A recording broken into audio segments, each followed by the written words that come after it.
Okay, okay, all right. Basically, like the Camino.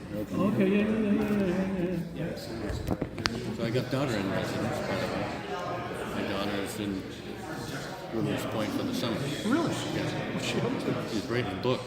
She's writing her third, she's working on 6 books, and she's writing her 3rd book. So, well, you know what you mentioned, she arrived and said, write my book. You have the kids all day. Don't talk to her. From 7 o'clock, and I went, what about happy hour? No happy hour. It's like 7 o'clock until midnight. Sometimes the lights are on at 4. She's just like...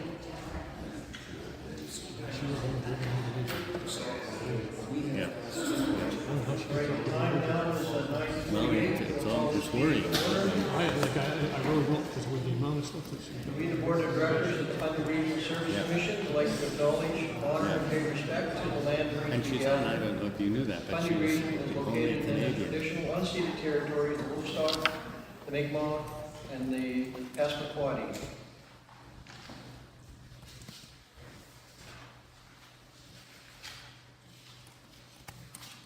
Welcome to sunny Hampton. It's always sunny in Hampton. We'll now call this meeting to order. Record of attendance. Let the record show that all Board of Directors are in attendance. May I have a motion to approve the agenda, please? So moved. Second. On the question, those in favor? Right. Those against? Motion carried. Could I have a motion to approve the minutes, please? So moved. Second. On the question, those in favor? Aye. Those against? Motion carried. Disclosure conflict of interest, do we have any? None noted. I asked our CAO for a verbal update. In the spirit of time and make sure that we have enough time for today's meeting, I'm going to forego most board members have all the information that I was going to update on anyway in the past email, so I will forego the update. Thank you, Phil. Building and planning monthly report.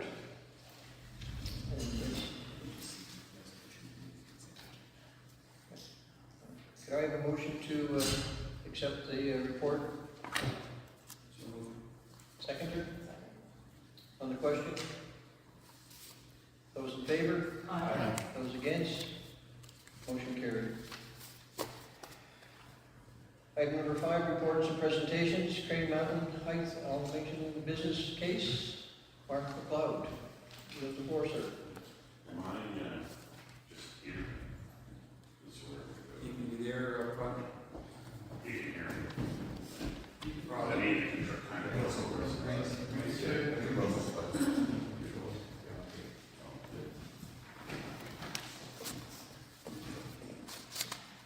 Tested. As you mentioned, I'm here to talk about basically what's been affectionately known as the HIDE-IA, which is the Capacity Augmentation Life Extension Project that we submitted to the government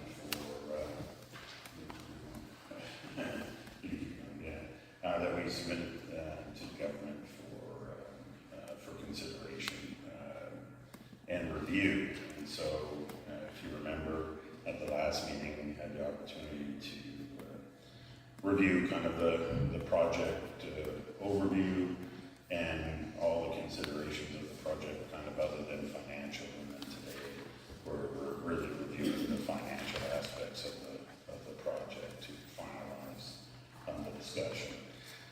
So, if you remember, what really triggered this process was the fact that obviously we had 2 landfills in the province also submit some EIAs in the last couple of years, and then considerations given, is that something we ought to review considering our finite timeline with the landfill?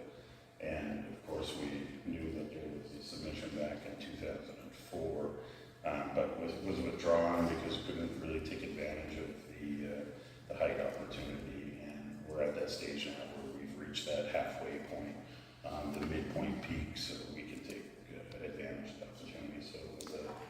a timely application. We had a couple of public hearings, we had 3 technical review committee iterations, so I went through all the correspondence and questions and everything. And we had 2 iterations with CMEI, both directly with operations in October and November of last year, and then of course with the board directly at the last meeting. And it was about a 1.25-year timeline for us to do the project. And we received the minister's determination on May 14th.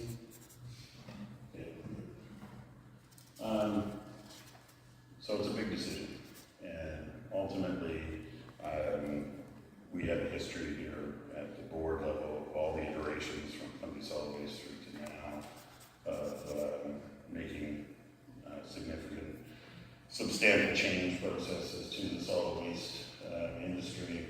We're quite innovative. We continue to be a very productive, safe environment, try to make everything affordable, try to be a good community member. Some of these prior projects that we've done in the past, I'm just going to highlight kind of a couple of them. Plastic bag ban was a big one, which our public education and relations department and development of the program went through and got each of the individual communities to agree to ban plastic bags throughout the region. Not an easy decision, lots of process around it from private industry, not keen on it. We have a new aggregate pit which we put in, which is adjacent to the facility, which is now operating. And even as far back as when we were in inception in 1997, we were the only region other than Moncton to implement all the available diversion programs, which was composting, recycling, and household hazardous waste. So, and still to this day, only Moncton and ourselves have facilities. 2 of the smaller regions that ship to Moncton participate, directly that way. But at the end of the day, everyone else just has recycling. So we stand ahead above everyone else for quite some time. But we also have a decision we also have a history of not making the difficult decision if someone wants to call it that. We actually shelve projects. So, we're not scared to say no either, and we don't think it's there. The new technology projects are always kind of the hot ones. Kind of the hottest one we dealt with was the Glasgow technology project, which had a lot of political heat with it. We told them no. We got pressure from different avenues of political spheres to reconsider it. We still said no, and thankfully we still said no because the hundreds of millions that the government and the municipality of Ottawa put into it are lost because the project didn't pass our process, but it passed theirs. We made a difficult decision to go from blue bin, wanted to go from the blue bin to curbside recycling in 2015. We decided not to do that because EPR just happened to be conceptually announced at that same time, so that was a reason not to invest in that process, although individual communities still took it on themselves, which was great. And then, of course, the hottest one that we had in 2019 was we had EIA for the clay pit and rock quarry, which was approved by the minister. But when we got the conditions back and we reviewed the business case is quite tight.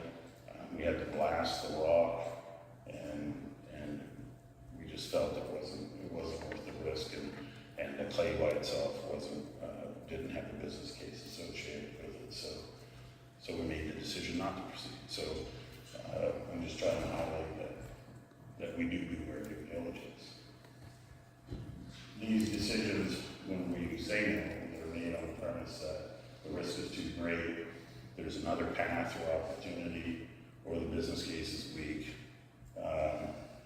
This project we're going to present to you is that we feel that this isn't one of those cases.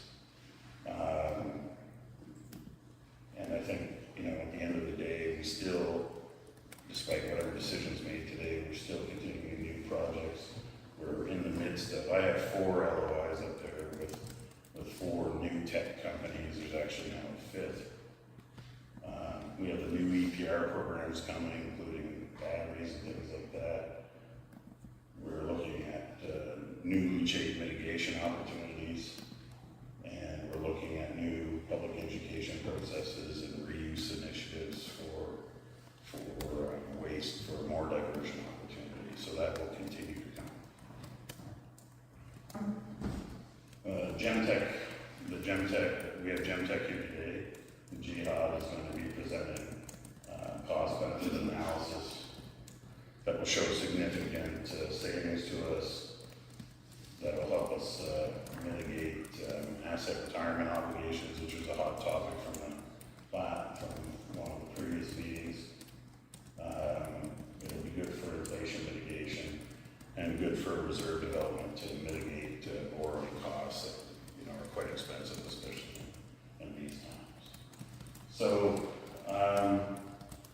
basically what we'll be presenting to you is that this is probably the best sustainable option in the absence of any other reasonable options. It's timely. Cell 10 is a new liner design because driven by the increasing cost and availability of clay, quite frankly. Cell 10 really should be constructed now. So we would be starting that basically tomorrow. And really, we need to make a decision on height before we make a significant investment into siting a new landfill. Industry standards basically 10 to 15 years before we even start looking. So it's not 2048. And so we'll be recommending at the end of this, I'll let Jihad from Vinitech and representing his team, and just so you know, staff will be recommending to proceed. Thank you, Mark.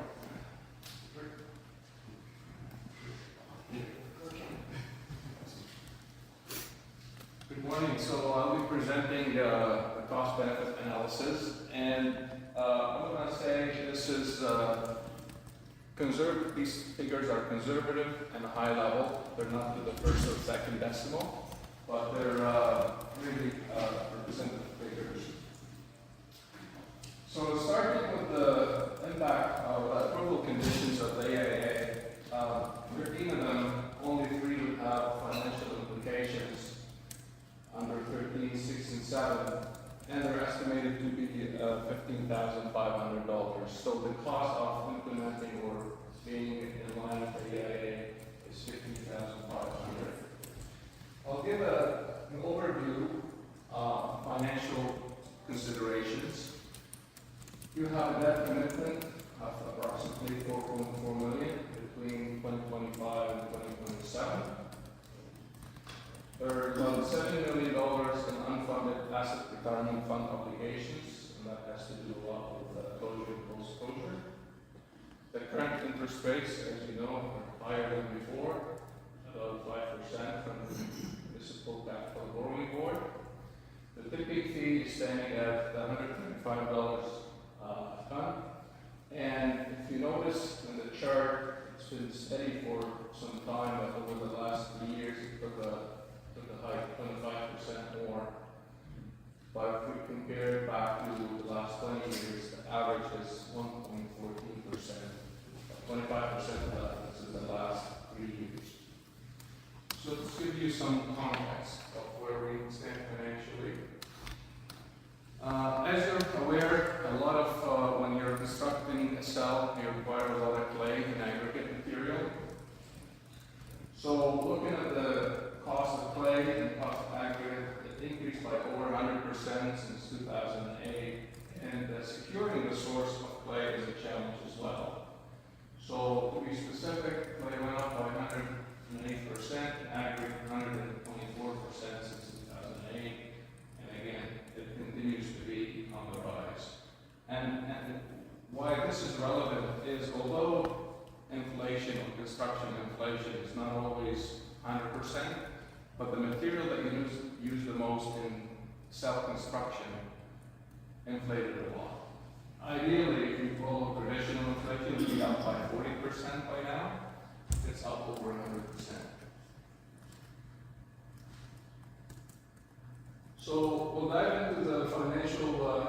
projected financial savings. The main three streams of savings are from self-construction, basically not having to construct cells. The second stream is you have, because you have a longer runway to build your reserve, now you don't have to contribute as much every year. And the third saving is by leveraging, again, by extending the life of the landfill, you're leveraging the existing supporting assets such as roads, buildings, staff buildings, garages, scales, equipment, so on and so forth. And it's equally important, you'll see later on when we dive into the numbers, the capital savings from self-construction almost identical to the capital savings from leveraging existing infrastructure. So think about the landfill with two components. One is the cell and self-construction. Another component is the roads and the infrastructure and the buildings and everything else. So the long-term projected savings come from not having to construct new cells, approximately $22 million in 2023 dollars. And again, by not having, if you will have to construct new cells ultimately on the existing landfill. But think about it this way. If you invest $32 million in cell construction, it will now take you to 2070 instead of 2048. So that's approximately 48% savings on the capital investment in cell construction. If you work it out back to the tonnages, at the new height, it'll cost you $9.9 per ton. And capital cost for cell construction versus $19 per ton at the current height for cell construction only.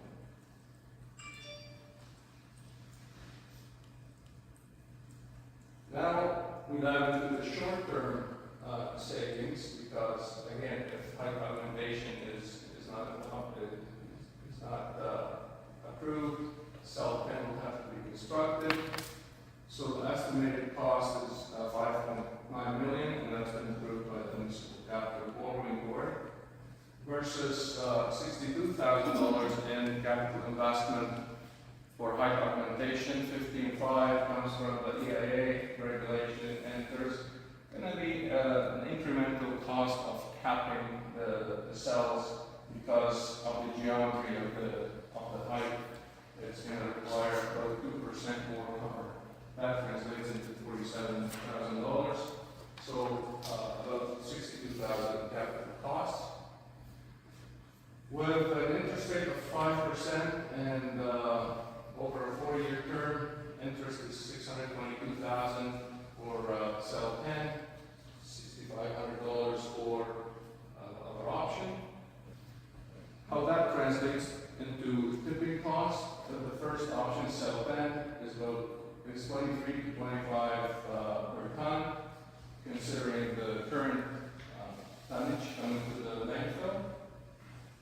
Whereas the second option, height augmentation, translates into $1 per ton. So the savings are obvious in the tune of $22 to $24 per ton. What I want to highlight in this slide is the savings that will result from raising the new height. Not all these savings will be translated to direct savings for the municipalities. You have a partner in this, the ICI sector, industrial, commercial, institutional sector. Municipalities contribute to 27% roughly of municipal solid waste going to the landfill. Municipalities in the rural district, obviously. And the remaining 73% come from the ICI sector. So those millions that we saw in savings will be basically distributed according to this chart.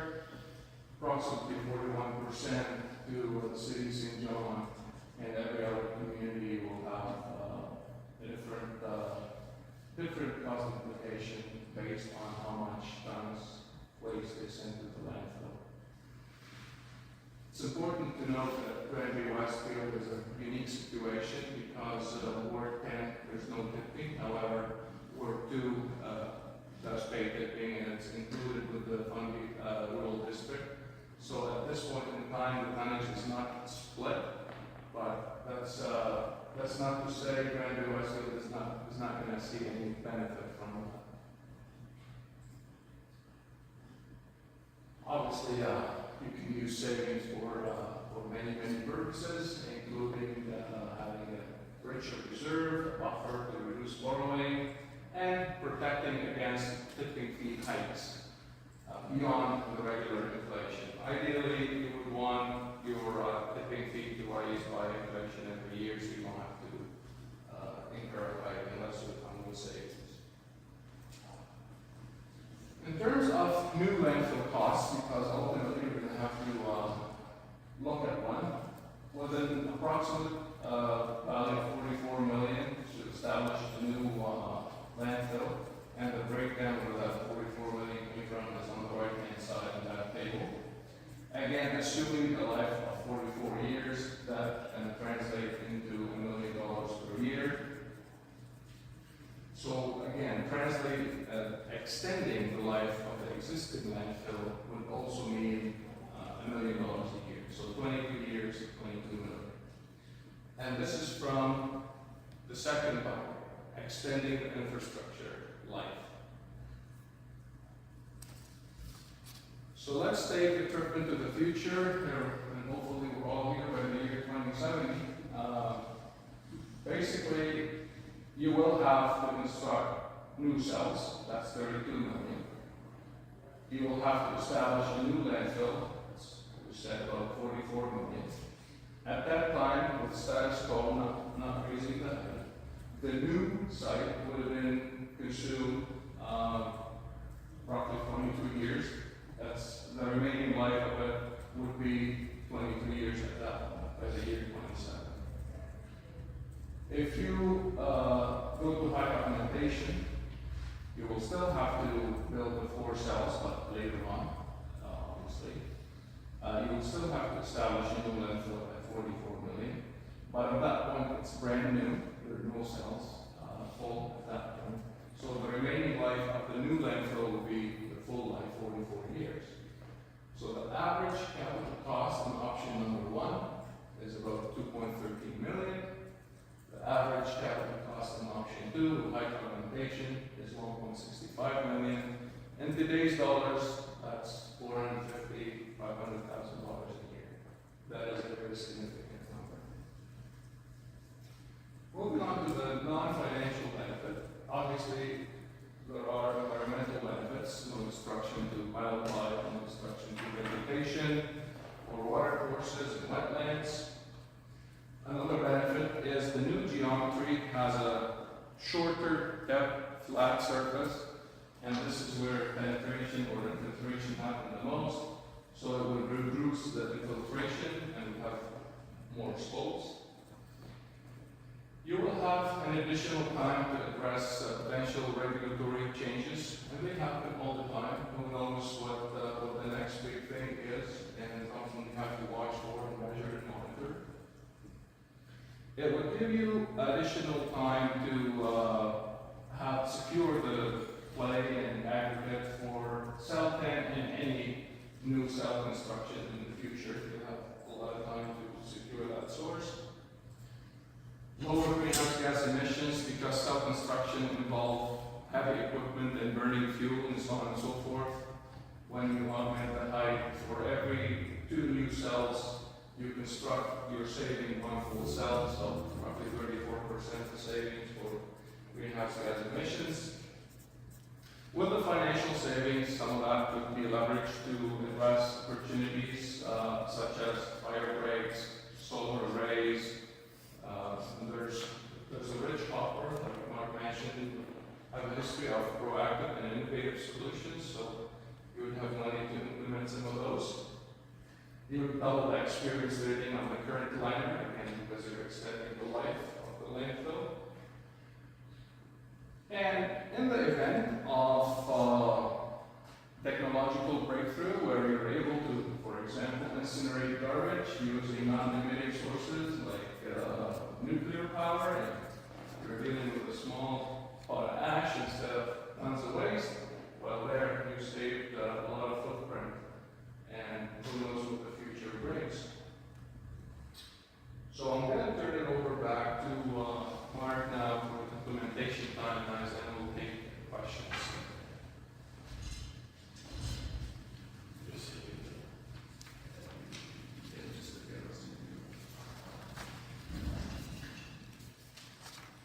That was working for me.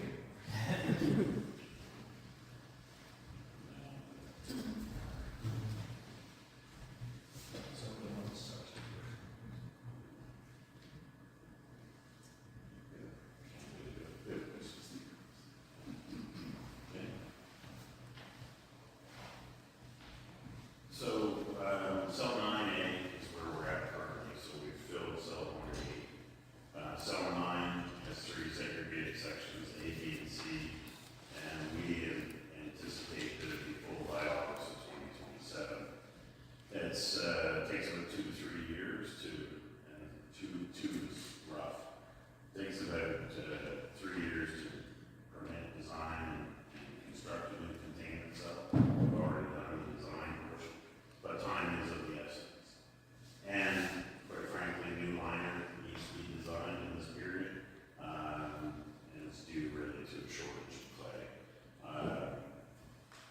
Although there's clay out there, it's for much further distances, so it might make it cost prohibitive, and it might make it greenhouse gas wise not preferable. If we look here, this is the picture of the cells. As you can see, cells 1 to 8 is in the yellow, orange, brown, whatever that is, brown, I guess, 1 to 8, and then we're in 9A, which is the red. So we have cells 10 to 17 remaining.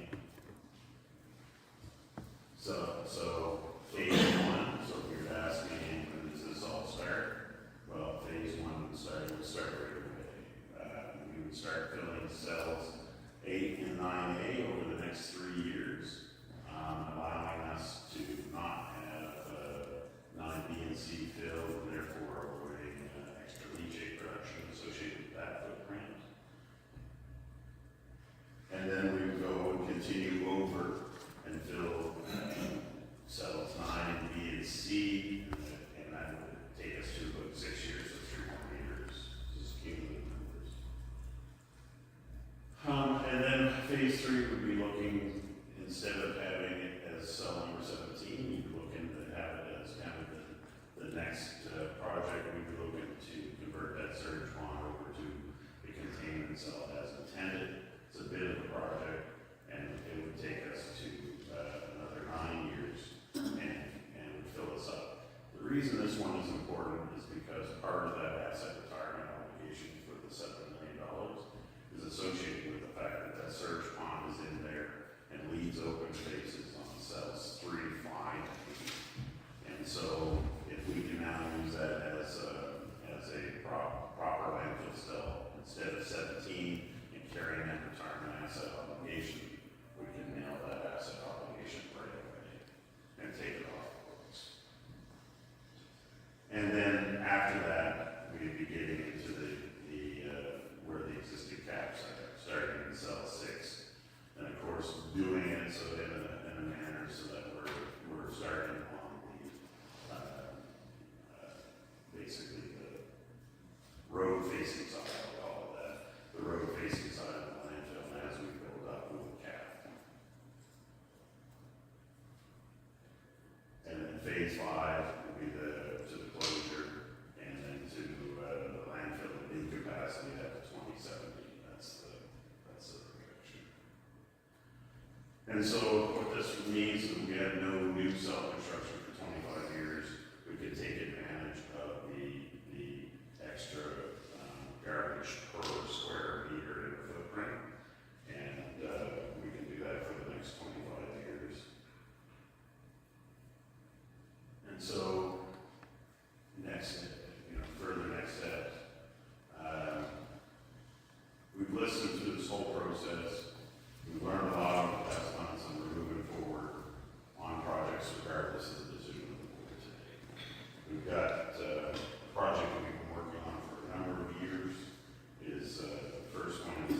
suite implementation.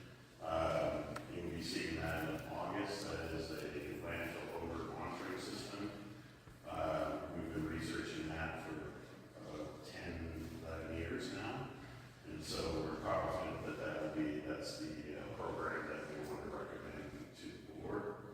Monitoring well location study, we're in partnership with CMEI right now, with EXP, and the data logger system that they've implemented into the wells. And we're studying to see the effects of groundwater flow, and if we need to locate any new wells that was a concern brought up during the process. But again, it's already happening as well. Landfill gas management utilization, part of the new strategy. Bag limit initiative, that's a big one. We're supported by ETF. That's coming our way. And of course, we're developing a solid waste strategy as we speak, but to be finalized after the decision today. So we really, one of the other things that we found, and I've listed there through the process, is our public engagement and framework for dealing with the public in the process. Is that we have CMEI as our watchdog group. Their job is to watch us, and they are isolated to those communities. We had requests through the process and through even directly at the meetings. Is how do we engage the public as we move forward on this project? So we're working on that process as well as part of the solid waste strategy. So basically, we continue on and we move to what we're at, which is talking about recommendation. From our perspective, the cost benefit analysis, raising the cells is certainly the most economical option. I know we're focusing on finance today, but again, the last meeting we talked about the other sustainable benefits. The economic benefits of implementing 2024 are immediate. The $22 million you saw was based on a $4 million average of cell construction. We're already above that. We're at $5.9 million, which the board approved to go to the NCDB for the construction of cell number 10. That's an impact right away. The largest player at the 41% of that would be St. John, $185,000 right out of the gate in 2026 when it's up 10, for example. That's the projection we have to the MCDB. So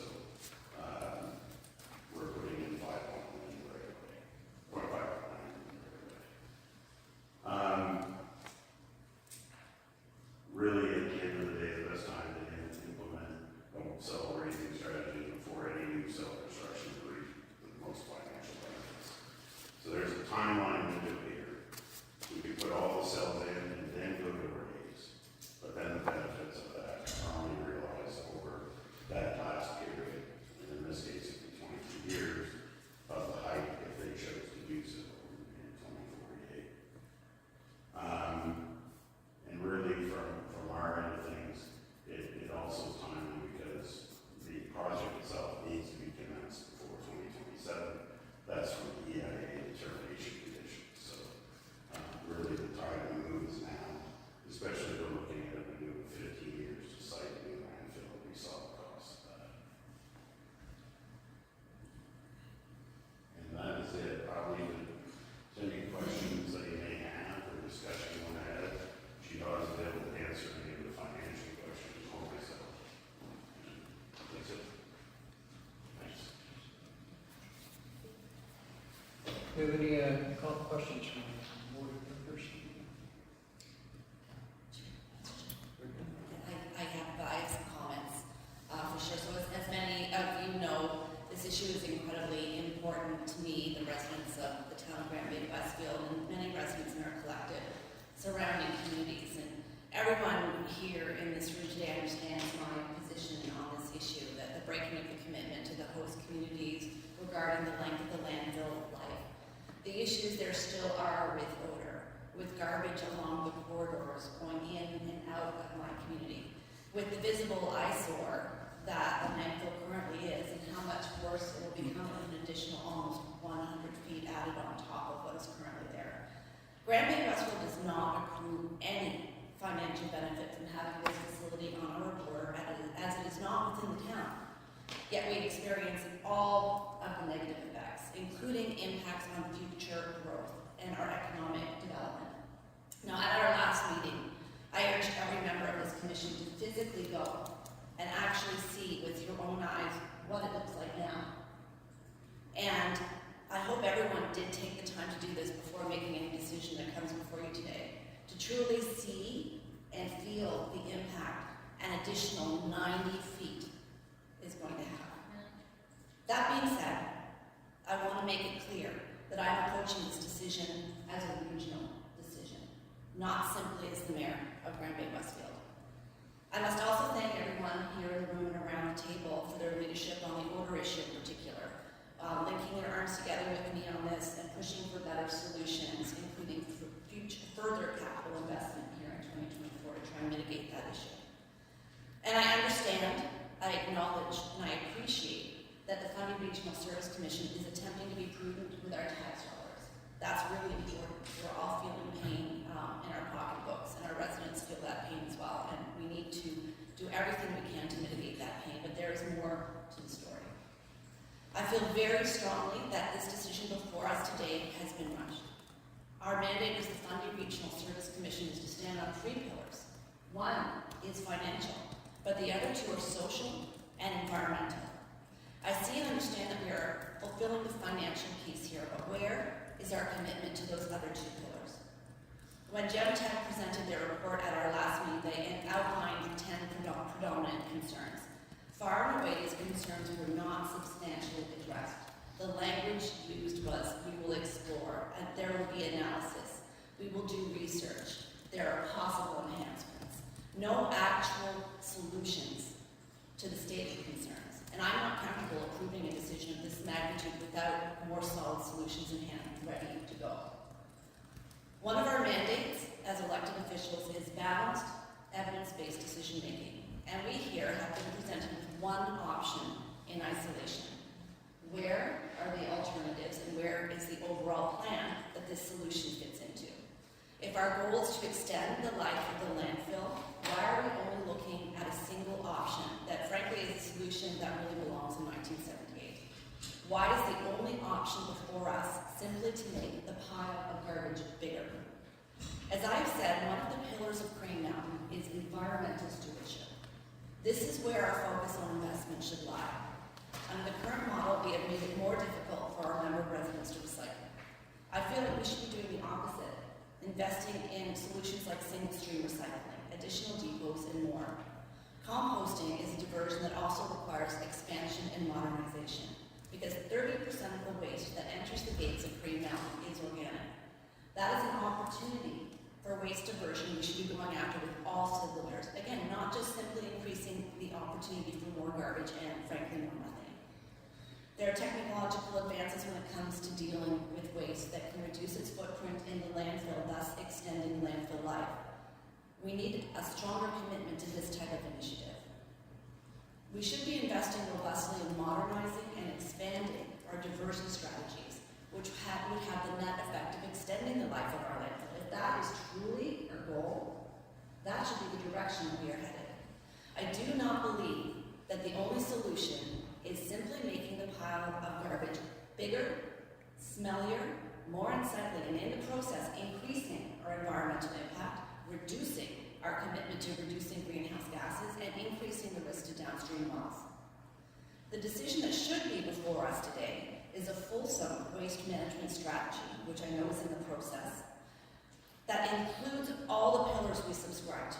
A strategy that involves a renewed commitment to recycling, a fresh approach to composting, and an eye to the future with newer technologies being a part of the overall plan. Any expansion to the landfill should be a part of a robust, strategic, and forward-thinking strategy. This should not be a standalone solution.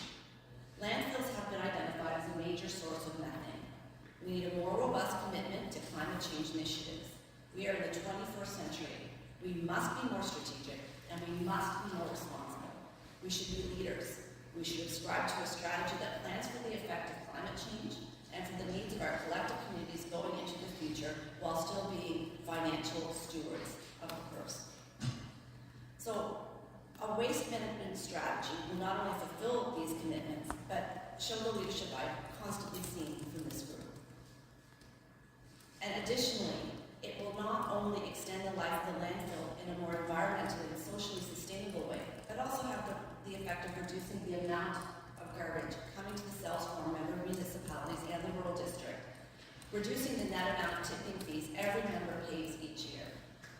And this will save us money in the long run. You've seen this with St. John's wastewater strategy.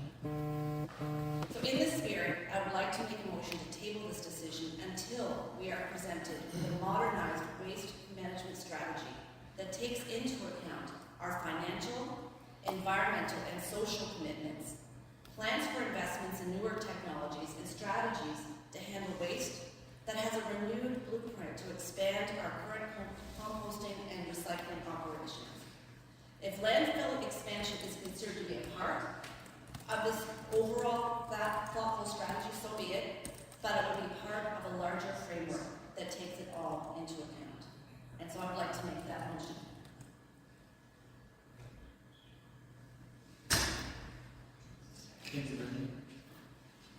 So you've heard that Brittany has put a motion onto the floor. Do we have a seconder? I will second. I will second.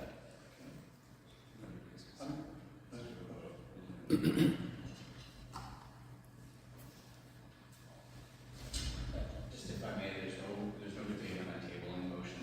So there's a seconder, it goes to a vote. If it fails, we continue the discussion as is, but there is no debate on table motion. What about asking a question for clarification? Yes. So when we say we want to table it, is there some sort of direction with that? Table it until we finish the waste management strategy to add to this report, so come back within a month or 6 weeks or whatever. Would that be something that I'm looking for? Yeah, I don't know, but I guess staff would be more equipped to answer how long that would actually take, but I really don't believe we should be making this decision in isolation and not within a bigger plan. Okay, no, I'm not disagreeing with that, I'm just looking for a timeline. Any other questions? No? Okay, those in favor of delaying, signify by aye. Aye. Those against? We will be delayed.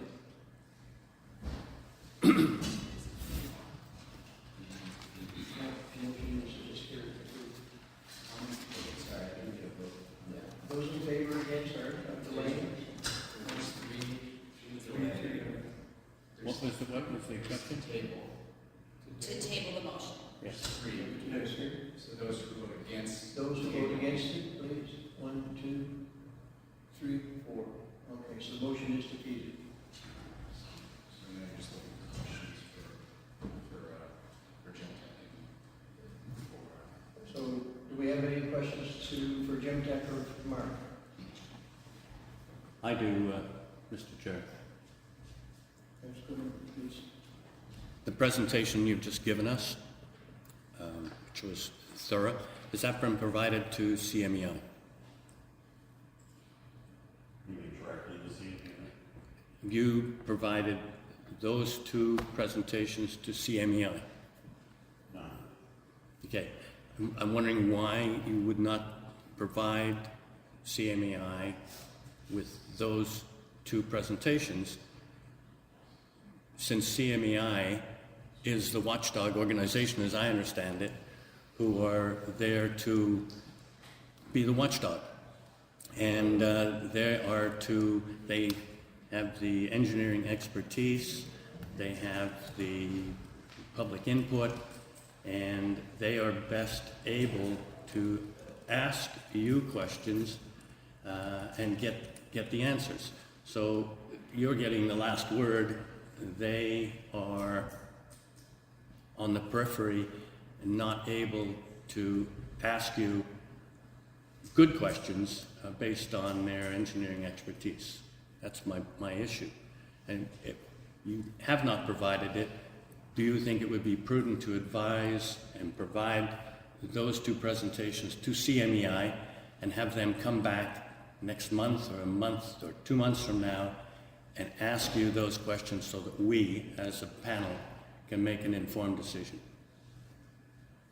It's not part of normal protocol to provide the kit to any outside organization, including CNI. And quite frankly, this, that's up to the board to decide if that's what they want to do.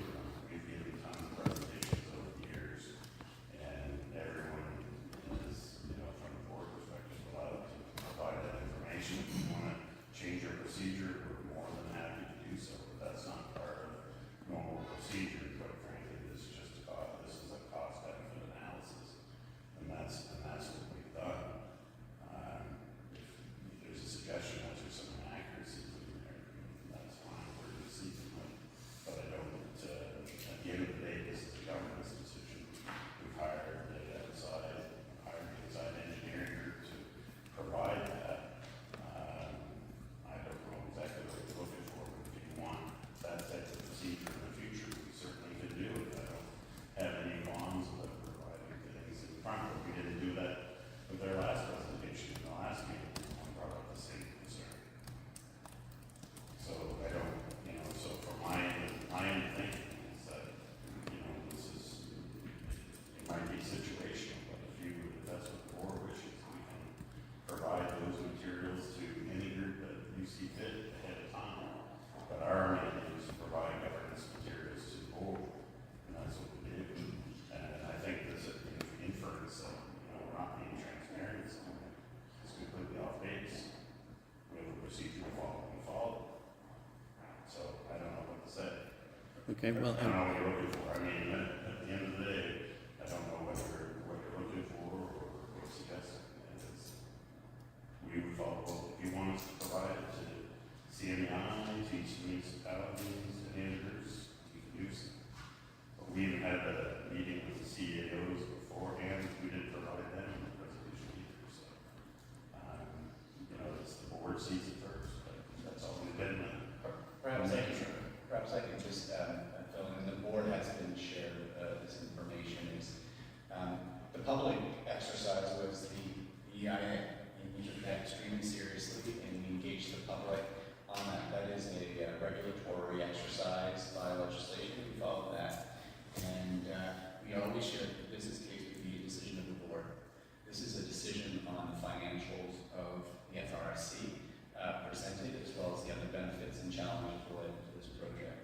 That is a board decision to be had. It's not a public decision. That's why we're not hosting a public hearing on the business case. This is now with the board for decision. The kit is available to the public. We publish our agendas publicly, and we submit them in advance. They're submitted to all CAOs and to the board. So if anybody wants anything in open session, we will gladly share it if they would like. That's our protocol. We're happy to change it if you'd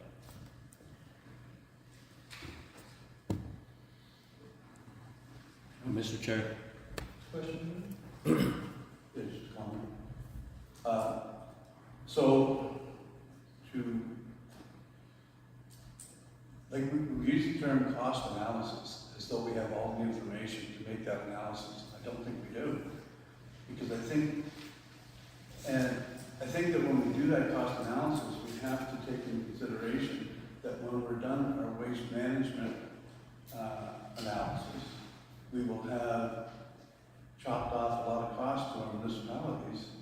Our tipping fees will be less, hopefully, okay? And the extension of the landfill will be longer if we do diversion. So that all, in my opinion, maybe I'm wrong, but that all has a direct effect on our cost analysis, and we haven't taken that into consideration. And so I guess I'm wondering why we wouldn't wait a few weeks to finish our cost analysis on our waste management, add this to this report, and show even bigger savings and how we're going to do that, and it would be a more rounded presentation. But that's just me. I mean, I like to make a decision based on all the information and not leaving out something like, you know, and it really didn't dawn on me until Maryfield talked about the diversion part, and you talked about the cost analysis, and I think that there's a gap there. So I think that, you know, maybe that gap should be filled before we, you know, jump in on this. We're not talking years. I mean, this whole thing is like 3 years before the EIA runs out, and this cost analysis on waste diversion takes, you know, 3 or 4 weeks. We're in the works with it now. Anyway, I would soon make a decision based on all the information. Thank you, Mr. Chair. I can respond to that, and then I'll pass on to Mark for any additional feedback. An EIA is not a process of submitting every single option for government to consider, and then for them to come back and give us a suite of options. You have to be very specific. We came to the board and were very specific. We did try to hide anything. We said, we have heard information that other landfills have gone up. We understand that it's gone pretty well, that approvals have occurred, that cost savings have been achieved, and that the benefit of landfills have been achieved through those exercises. We think it's a good idea to proceed with that EIA. Board agreed with us. We went through an EIA, and the board said we'd like to have more consultation. We did more consultation. We received the input from that, and it was positive. It was, this is a good project for you to proceed with. Here are the conditions. We then promised the board that there's one other step, which is let's do a business case analysis of this particular case. Today, you've received a very clear presentation on the benefits of proceeding immediately or not. Cost savings will be less if you do not proceed before budget 2025. Budget 2025 is going to be presented to you August 22nd. This landfill strategy, Mark's saying he's got it started. It's a 6 to 12 month period to do that. There's going to be a lot of ideas. Are they related to this? There could be some other things related to it. This strategy does not impact this particular. Could there be other initiatives? I'd like to clarify something that Director Maryfield shared, is that we should wait until we get all the answers. What we're doing here is that we have one initiative that we reviewed, and we wanted to confirm with you that it's right. So right now, we have proof from the province that this is an applicable project. This is a project that works, and that they're satisfied with. We have paid for private sector for consultant to come in and say, is there a benefit financially, and can we achieve all the conditions related to it? And in addition, you have Marcus coming in and saying, what else should we be doing? And he's saying his strategy will be doing diversion, will be doing odor. It will be seen in the 2025 budget. So, from my standpoint as the CEO, we've done plenty of work on this. Plenty of work. We've done 1.5 years of work on this. It is time for a decision on this to work through every other possible scenario of things to come forward. That's not how we do business. We do business on what works. If we did that, this would be much more expensive. Tipping fees will go up astronomically when reviewing everything with authorities that we just did on this issue. From my standpoint, we have the information in front of us. We are equipped with the information required in the decision. I'm not debating that there's not other things that could be researched, but that does not neglect the importance of the decision in front of the board today, that I believe we've exhausted the staff time, money, and effort to bring you this recommendation today. It is time to make a decision on this. I can't have my staff working on this indefinitely for years. It's going to cost more than a tipping fee for you, and it will start to compromise our ability to deliver on what we promised you, which is an affordable and effective landfill. It is time to make a decision on this. I apologize that you disagree with the member from Brandon Bay, but it is from staff's point of view, it is time to make a decision. Director O'Hara? Yes, thank you. Through you to staff and the board. We've had discussions with the TRC, every level of government that could influence this one way or the other to tell us whether it is going to affect the environment, or going to affect the natural resources and so forth and so on. they've given us their lesson. They've said go ahead with it. I've listened to the business case, and I don't see anything faulty with the business case. Environmental impact, if we were to pick this up and move elsewhere, the construction of a new landfill site would be insurmountable, because it has to be where there are roads and access. It's not going to be out in the backwoods anywhere. It has to be somewhere where it's reachable. The augmentation impact, when we look at the height increase and know that those will eventually look like mountains, grass over, or with environmental toppings that will eventually grow vegetation. To delay this, I think, will be detrimental to the entire project. We've been talking about this now for some period of time. I rely on scientific knowledge.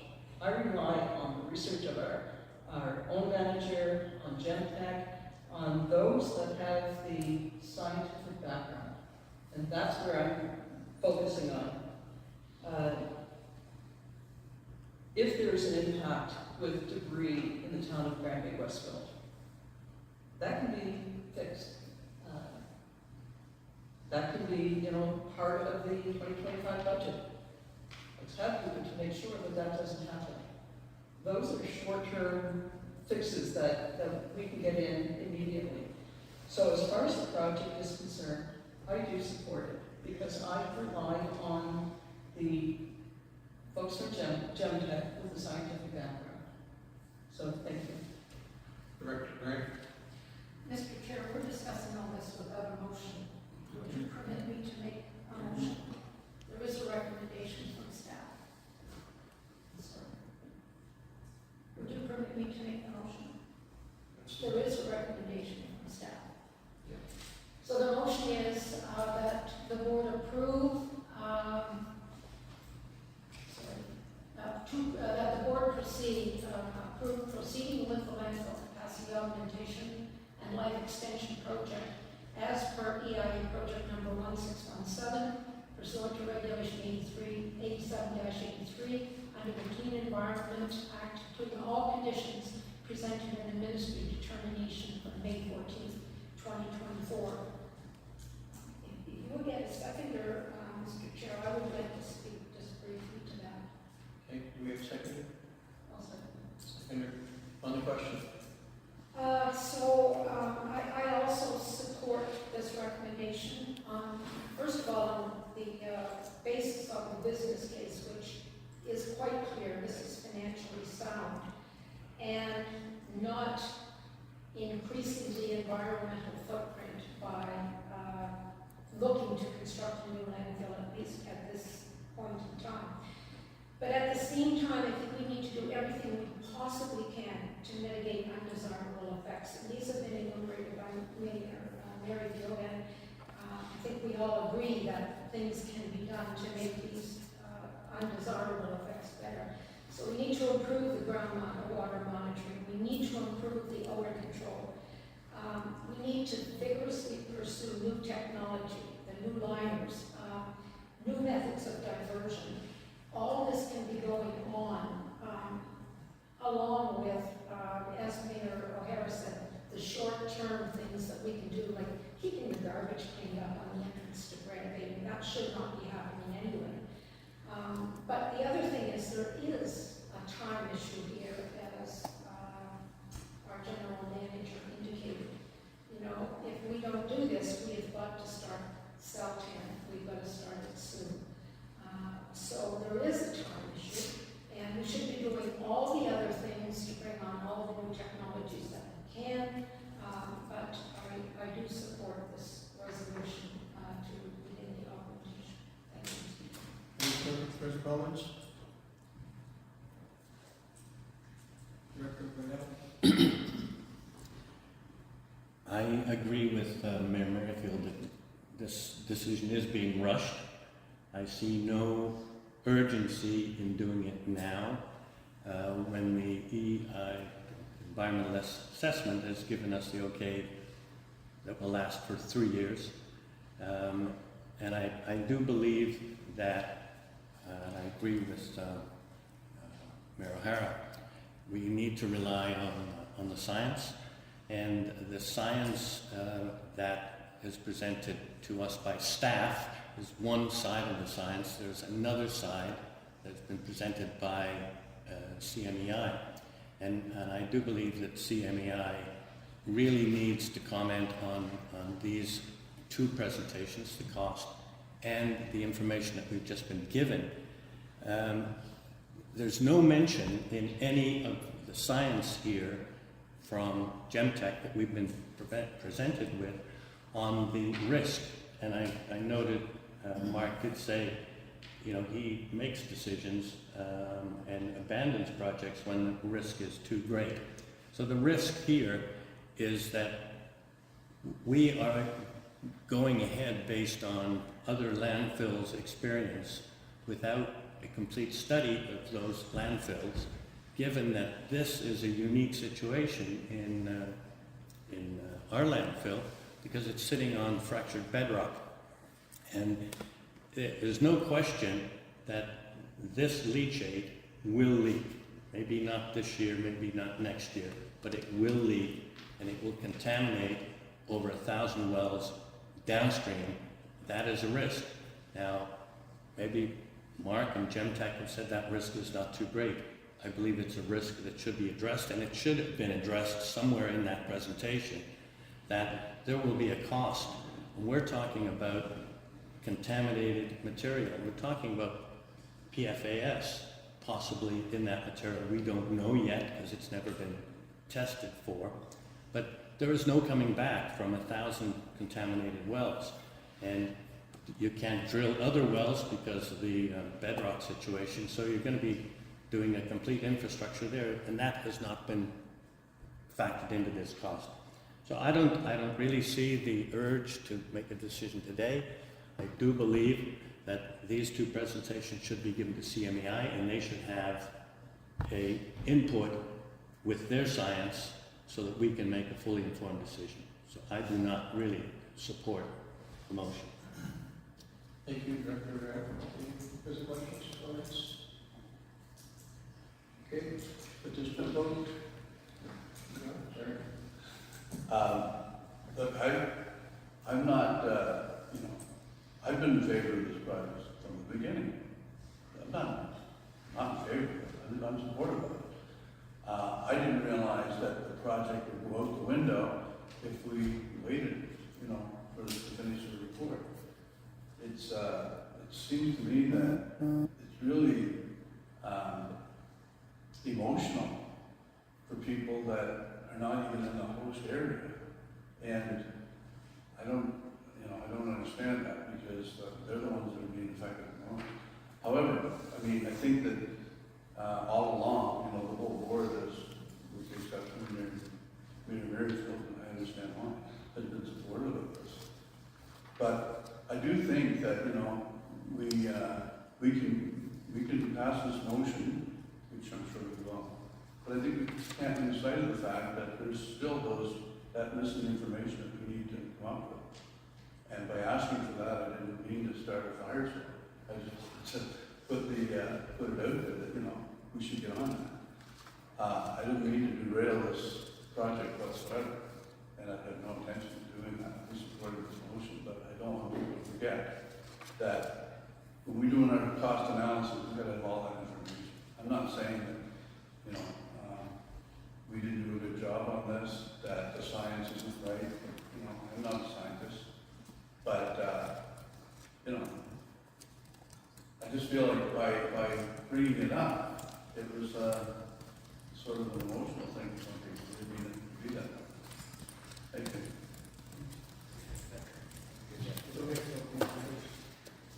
I think the issue is when, I think the point and I think it's a good point that Director McKenzie shares, when are we going to get to this more detailed work related to diversion, odor control, and the presentation that was provided by Mark and Gemtech, this was about a business case, but when we reviewed this presentation, we thought it was important to share with you that there's more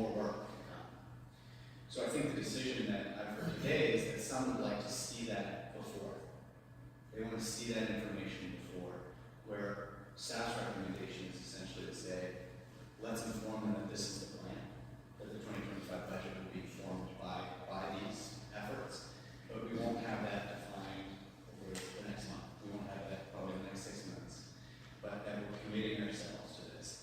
And I think it's to the board, if this does go through, is to hold staff accountable to say, okay, well, we've approved this, and during, I can name you the three that I think are the biggest in my mind, is diversion, odor mitigation, relationship with the public, and well monitoring equity. So I think it's our responsibility to say what is that. So Mark comes back and presents a strategy for landfill, and none of those issues are in it. This board's going to have a hard time with that, and as they should, nor would I would allow for that. So I think that's the piece: is do you do that before or after? From our standpoint, from the research we've done, is that we have evidence that it's better to proceed immediately, and we're comforted by the approval of the EIA, which is the body that regulates the decision on whether this is achievable from an environmental standpoint.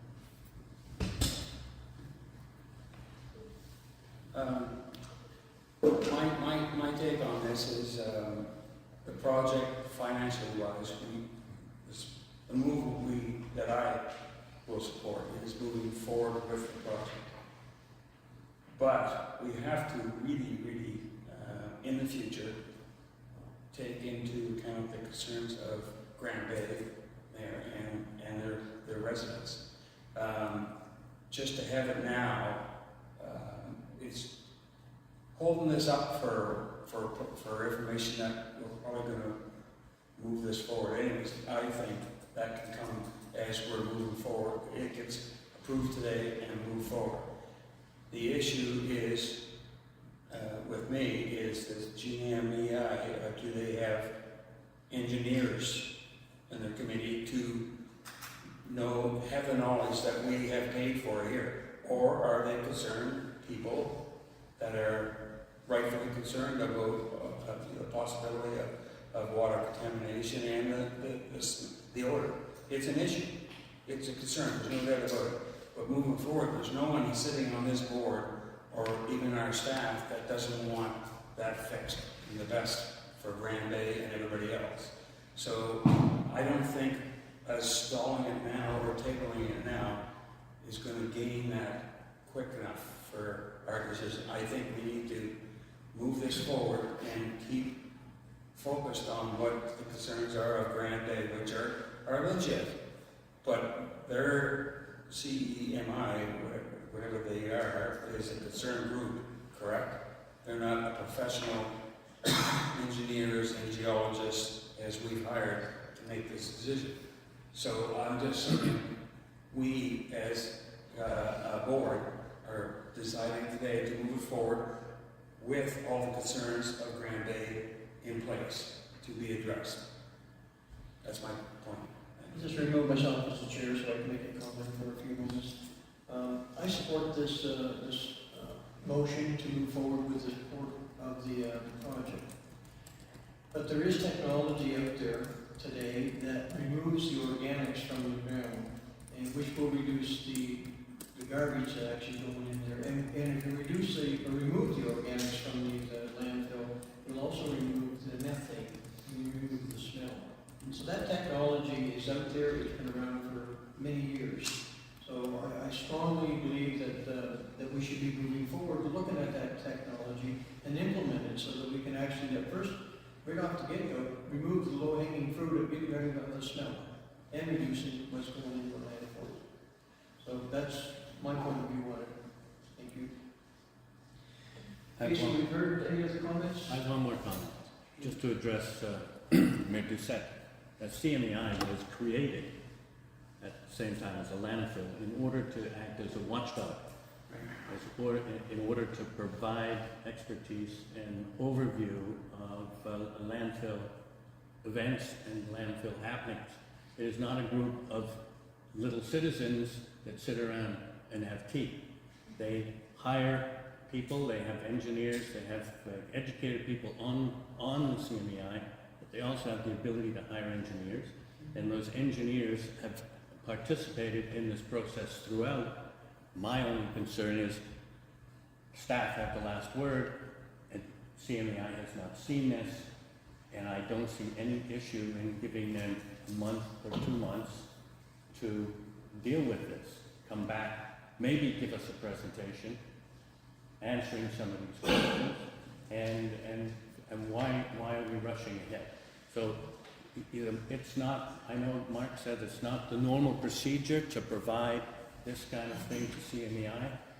Well, I think it should be a normal procedure, and if it's not normal procedure, I think with something this significant, it should be provided, and they should be given 2 months, come back and talk to us with their engineering expertise and satisfy the science that Narrowhara requires. Thank you. Mr. Chair, at the previous meeting, I believe Director Riddell was absent and had somebody in his place. And I believe a great amount of information was revealed at that meeting. Martha, am I correct on that? Sorry, I'm sure it was Sorry. Sorry. I was just saying that at the last meeting, I believe some of the information that Director Riddell was asking for was given at the previous meeting. That's correct, well, they presented the information as factual, yes. Any further comments? Okay, we have a motion on the floor. Those in favor? Those against? Nay. 2 against? Motion carried.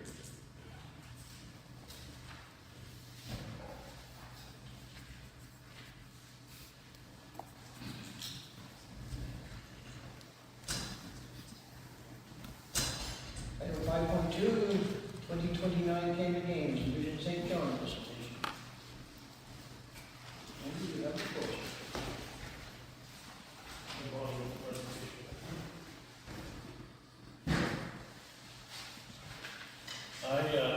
In the interest of time, I think everybody's got a copy of the presentation. I'm just going to highlight a few items and then provide an opportunity for people to ask questions. So presented to the commission back in March in terms of to outline the process we were going to be going through in terms of preparing to submit a bid for the 2029 Canada Games in partnership with Mountain Region. That process has been going very well since that time. We've actually submitted all the technical information associated with the venues that would be used for the Canada Games. The Canada Games Council had a technical review committee do a site visit in early June to review both regions and the facilities that would be utilized. That review went very well. We got the results. I would say it was Monday. I think we got the results. And we scored 83% in terms of the review that they had. So we were quite pleased with the results for it. There was no really big surprises in it. I would say in terms of the discussions that we've had between ourselves and Moncton, the focus has been to try and optimize existing facilities to minimize capital investments that would be required in either region, and to really focus on revamping and utilization of existing facilities where possible. We've agreed on a split of the sports between the two communities that results in an equal number of participants in both regions, and an equal number of sports in each location as well. Opening ceremonies will be in Moncton, closing ceremonies in St. John, and so those discussions have gone very well. There was a bid a deposit required for the technical review, $80,000 was split between ourselves and Moncton. Vision is paid for the St. John region's portion of that to satisfy that requirement to get us where we are. So the next step in the process now leads us into more of the full bid development, and that bid is due in January, by the end of January of 2025. I know in several discussions, people have asked what's the go, no-go date in terms of whether we're proceeding with a bid. I'd say we're approaching that timeline fairly quickly. There's a lot of time and energy put into this in both communities already. I'd say a final one from my standpoint would be probably in the October timeframe. To go much beyond that would really sort of be putting sort of a lot of unnecessary effort into a process if we're not there. And the only reason that I would suggest that it's not now is that the bid committee needs some time to finalize the more detailed operating budget that goes along with the operation of the Canada Games. The operating budget is it's probably going to be somewhere in that $34, $35 million range. I've provided in the presentation a rough breakdown of where the money comes from for that. I put a placeholder in there, and I would highlight it's a placeholder in there as far as municipal contribution to the operating costs of $4 million. It would be split between Moncton and St. John's, so it would be $2 million for each of the areas. About $500,000 of that I'm going to be suggesting that I'll be presenting to the vision board back to our members that $500,000 would actually come from the community surplus that the Envision St. John has as part of the investment attraction activities. So it would leave us with about $1.5 million short. But that placeholder, I've put it at what I think is the upper end of what the municipalities will be looked upon to contribute. There's two ways where I think it could be less. We're trying to be financially prudent with the games, and so I think there's some pencil sharpening that will go on during the budget process. And also we need to evaluate where it's possible that municipalities can contribute services that will offset some costs. And so some of that contribution may not be a cash contribution, it may be an in-kind contribution value by being able to avail of some services. In terms of the capital costs, in terms of review, and I'll particularly focus on the St. John region, but I would highlight that the capital cost estimate for hosting the games is estimated for both communities at about $26 million, evenly split between the two communities. So it's about $12.5 million for each. The vast majority of the cost in terms of the St. John region is related to the Aquatic Center, which I know the Commission's already doing a review of that. I would say, though, in relation to the Aquatic Center, the technical review group came back and said, look, push comes to shove, we could host the games right now. Now, it would require some exemptions of existing requirements from Swim Canada, but we think they would provide it. We just hosted the Eastern Canada Swimming Championships here. It went very well. There were no complaints about this. But the facilities don't meet current accessibility requirements. The pad area that's around the pool does not meet current standards. There's a number of things that do need to be addressed. And I think I would highlight that the Canada Games, as opposed to being the sort of the catalyst for creating the requirement to do an upgrade to the Aquatic Center, it's actually the opportunity. Because the province has made it very clear that they're waiting for an application related to the Aquatic Center. They know that they're going to have to put significant money in. They know they've avoided a significant capital request from, say, Moncton to construct a 50-meter pool. They're very pleased that this is a joint bid. I think they're going to be very receptive to an application for support. And so to me, the Canada Games provides a really interesting lever to get money to bring that facility up to meet the current, what I would say are the more interesting things, which are the community requirements associated with having a fully functioning aquatic center. So I think that's the opportunity that's there. In relation to the only other area where there's a sort of significant capital expenditure required in the St. John region would be the Canada Games Stadium. It does require some upgrades. It's estimated about $3 million. Again, I think the province will be supportive in terms of an application coming. We're going to be talking to UNB, and I think UNB will be supportive of providing some, but some of the money that's earmarked for the games will be allocated to it. So. I'm throwing a lot of information out. Most of it's in the slides. Again, happy to answer questions. But there's a $9 million capital contribution that's sort of the minimum set out under the Canada Games. $3 million from the feds, $3 million from the province, $3 million from the municipalities. That's to be split between the two communities. So you've got $4.5 million to each. I would suggest, based on our review of the capital requirements, that you'd be looking at maybe $500,000 of that would go to the Canada Games Stadium, and $4 million would be available for the Aquatic Center. There's really no other major investments. Deputy, we've talked to the city staff because there are a number of facilities that require small, like we're all under $100,000 in terms of the number of facilities that will be used. We've been assured by city staff that they're all part of existing capital upgrades that they've planned anyway, and so it doesn't cause them any concerns. We will need firm commitment to that before the bid's submitted, but they didn't raise any concerns in terms of some of those other areas. I think the only other one that I highlight in general terms is in terms of these games being regional games. There will be events hosted in St. John, there will be events in Rothsay, there will be events in Quisbam-Sis, and there will be events in Hamilton. That's the sport events. As part of the festivities associated with this, we're going to look for other ways to engage other areas of the community. And we see a massive tourism potential associated with this to promote the region and the various tourism assets that are available throughout the region.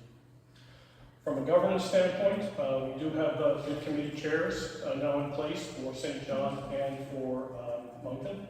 So it's with Bill McMacken in St. John and Louis Legier for Moncton. They're working right now, and I would say, with these ones, quite frankly, to get people that are willing to put the time and effort that's needed in this is all volunteer time. And there's a lot of work associated with this. Both Bill and Louis are working several hours a week already. They're in the process of recruiting some other people to be part of the bid committee process to get us through to the end of January. We're also applying for funding from the province to help support that bid process. We expect it's going to be probably in the $75,000 range to develop the bid. Vision will pay part of that. The city of Moncton's going to pay part of it, and we think the province is going to help us on it. If we're successful, I know we've every reason to believe that if we get the approval to proceed with submitting a bid, we think we will be successful based on the technical review. There's no roadblocks that will come. If we're successful, a final decision is made by the Canada Games Council in the spring of 25. At that point in time, a host committee is formed. Certainly, I think from talking to both Louis and Bill, they've expressed interest in terms of continuing on and being co-chairs of the bid committee, of the host committee that we set up. And that's a non-profit organization that's set up. I've provided in the slide deck, I would emphasize, a draft of what the composition of that host committee would look like. There are certain requirements. It will have municipal representation on it, provincial representation, federal representation, some of the other pieces that would be filled in.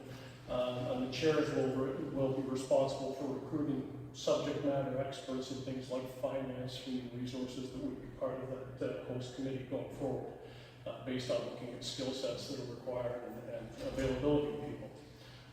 One of their first tasks will be hiring a CEO. The CEO gets hired very early on in the process. They have to be in place sometime early in 2025, and they will guide the process through to the completion of the 29 games. We now have line of sight in terms of the detailed operational finances for the last several Canada Games. I've gone through the last, I think, 4 Canada Games, all of which have generated a surplus. So this notion, because I know one of the concerns again that's there for the host communities is that you have to sign off on the bottom line. There won't be a deficit. These games have a good established track record of being financially successful from an operating standpoint. From my own standpoint, I would highlight I was part of the host committee for the East Coast Music Awards back in early 2000, for the Canadian Country Music Awards and the Canadian Comedy Awards that were all held in this region, all of which generated a surplus. I think from an operating standpoint and looking at the budgets associated with this, that concern around an operating deficit is to me very minimal. The types of costs the host community are responsible for are extremely manageable. And the Canada Games bring a machine in place to support things like when you see numbers on there that says we've got to raise $7.5 million in sponsorships. Well, I think it's about $5.5 million that comes from national sponsors that the Canada Games Council already has in place. So there's really not much risk associated with that part of it. That's where we are at this point in time. It will actually be the bid committee's process. We'll see them come back. Like I said, I think it's going to be somewhere in the October, November timeframe with more details in terms of the nature of the bid, the vision for the games, an operating budget of a more detail. That at that point in time, they'd be looking for support both from here and from Moncton to submit the bid in January. That's the backdrop. If there's any questions, I'm happy to try and address them. Thanks, Andrew. I have two questions, if that's okay. The first one is that the host society composition. Who appoints this group of people?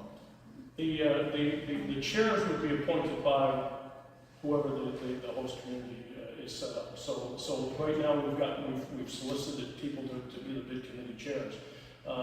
But ultimately the decision around the host society chairs would be with this group and Moncton.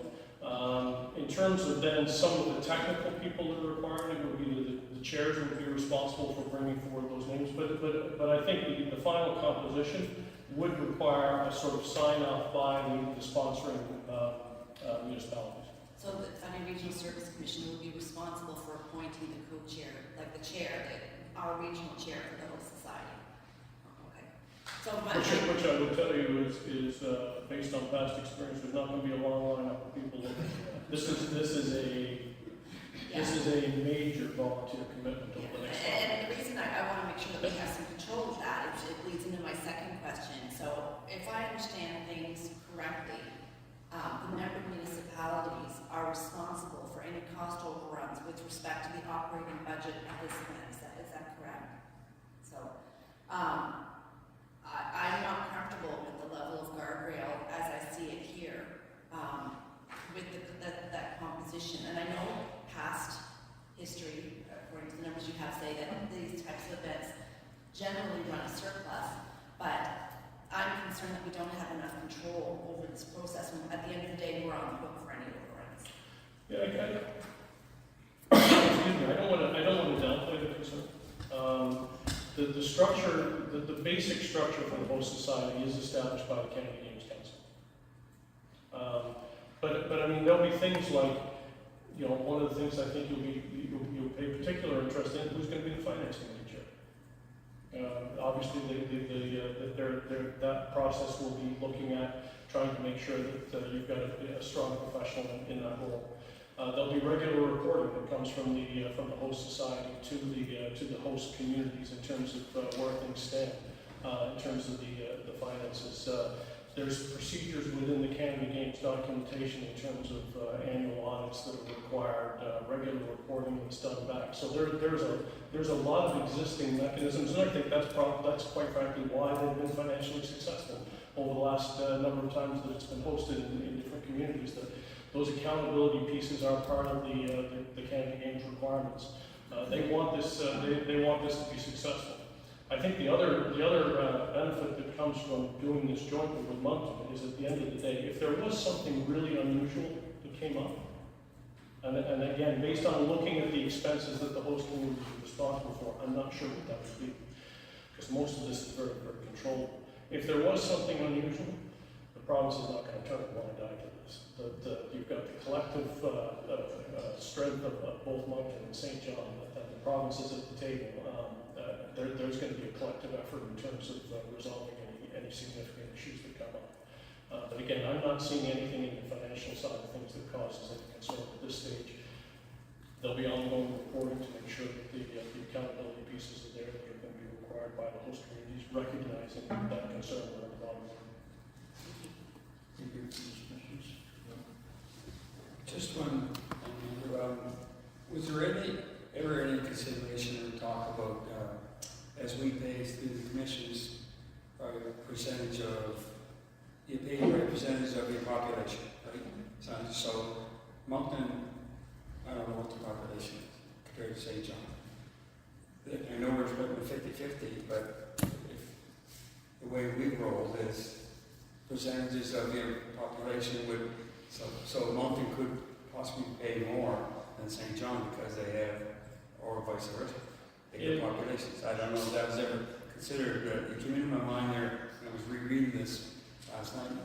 Gee, I wonder if we ever, I knew we were splitting it, but. No, it's a fair question. It hasn't come up in discussions, because we've been approaching this as an event that has equal benefit to both communities because quite frankly, if Moncton was going to be putting in more based on their population, I think the question would be, well, then a greater percentage of the event should be Moncton. Yeah. And the reason, and the partnership has gone extremely well to this point in time on the basis that we want this to be an equal magnitude of event in both communities to have that fairness from that side. I understand that. No, it's a fair question. It's kind of like one of those things is that everything we've done on the commission is percentages of according to your population, and we're going, okay, Moncton's bigger than St. John. I wonder if that was ever discussed, but just for clarification, thank you. Director O'Hara? Go ahead. Thank you, Andy. Certainly an interesting presentation and something to look forward to in the future should this all go through. And those were my questions, who is going to look after this? Like, this is huge. It's a big operation. So right now, Envision St. John has this. We're on behalf of the St. John region, we are navigating the bid process, yes. Okay. But that is very quickly being turned over to a bid committee. Okay, because that was going to be my next question, is that there'd have to be some paid people. It's not all going to be done by volunteers. That's correct. And that would be an impact on whose budget? Am I going to be paying for that? Are we all going to be paying proportionally for that? There will be no cost on the bid process to the local community. The actual, when we get to the staffing of the games process itself, so that the staffing starts, and this, you can imagine for these types of games, there's a fairly big staffing complement that goes along with these. That starts with the hiring of the CEO. That's part of the operating budget that's outlined in here, that's paid for through a significant federal contribution, provincial contributions, sponsorships, and the like, and some municipal contribution that would go into that operating side. That's part of the final sum in terms of breaking down the $34 million. Those staffing costs that start in 2025 would be included in those operating costs. And I know that it typically is successful with a surplus, but in the event that there was a deficit, let's just say that the deficit was in Moncton for whatever reason. Are we under one umbrella? Do we all contribute to the merits of it and to the pitfalls of whatever happens? Like, are we one under that umbrella? Look, at the end of it, my view on that one, quite frankly, is that this is going to be managed as a single event that happens to have two locations that it's at. I don't think we're going to end up with a situation that there is a Moncton-caused deficit. It will be operational challenges that might occur in relation to the games. So I would expect that if there was a deficit, that it would be a shared exercise between the two communities. Again, that's careful management all the way through this process. It starts with having some good skill sets around the table as far as the whole society, and then having a strong management team in place. Again, I think with careful management, my experience on these types of things is that those types of things can be navigated along the way, and that the event has, we've every reason to believe that should be financially successful. And then finally, you had said that the municipalities would be contributing to the services throughout. And I'm just wondering, is that going to be, let's just say, I'm going to keep us as an example, would that be that contribution, or are you looking for something greater than that? Yeah, no, I don't have a full answer to that, because it'll be based on really taking a hard look at the types of expenses that are required for the Canada Games, and then approaching municipalities. We do the same thing on the sponsorship side, but there may be some sponsors that are transportation would be a big requirement for the Canada Games. And if we've got, I don't know, like the first one that comes to mind for me is the local school system that's got school buses. Well, if we can talk to them in terms of, can we get the school buses at a reduced cost, Well, that's gonna cut down on the transportation costs, that's an in-kind contribution. You mentioned an obvious one, in terms of the operating budget, yes, there is provision for the rental costs of those facilities. A municipality, there could be a collective decision that says, we'll waive some of those facilities costs. That would be a way to offset some of the expenses associated with those two games. Those decisions will be made over the next little while, and that will be in consultation with the municipal units, so that we can come up with a financial package on it. Director Grant?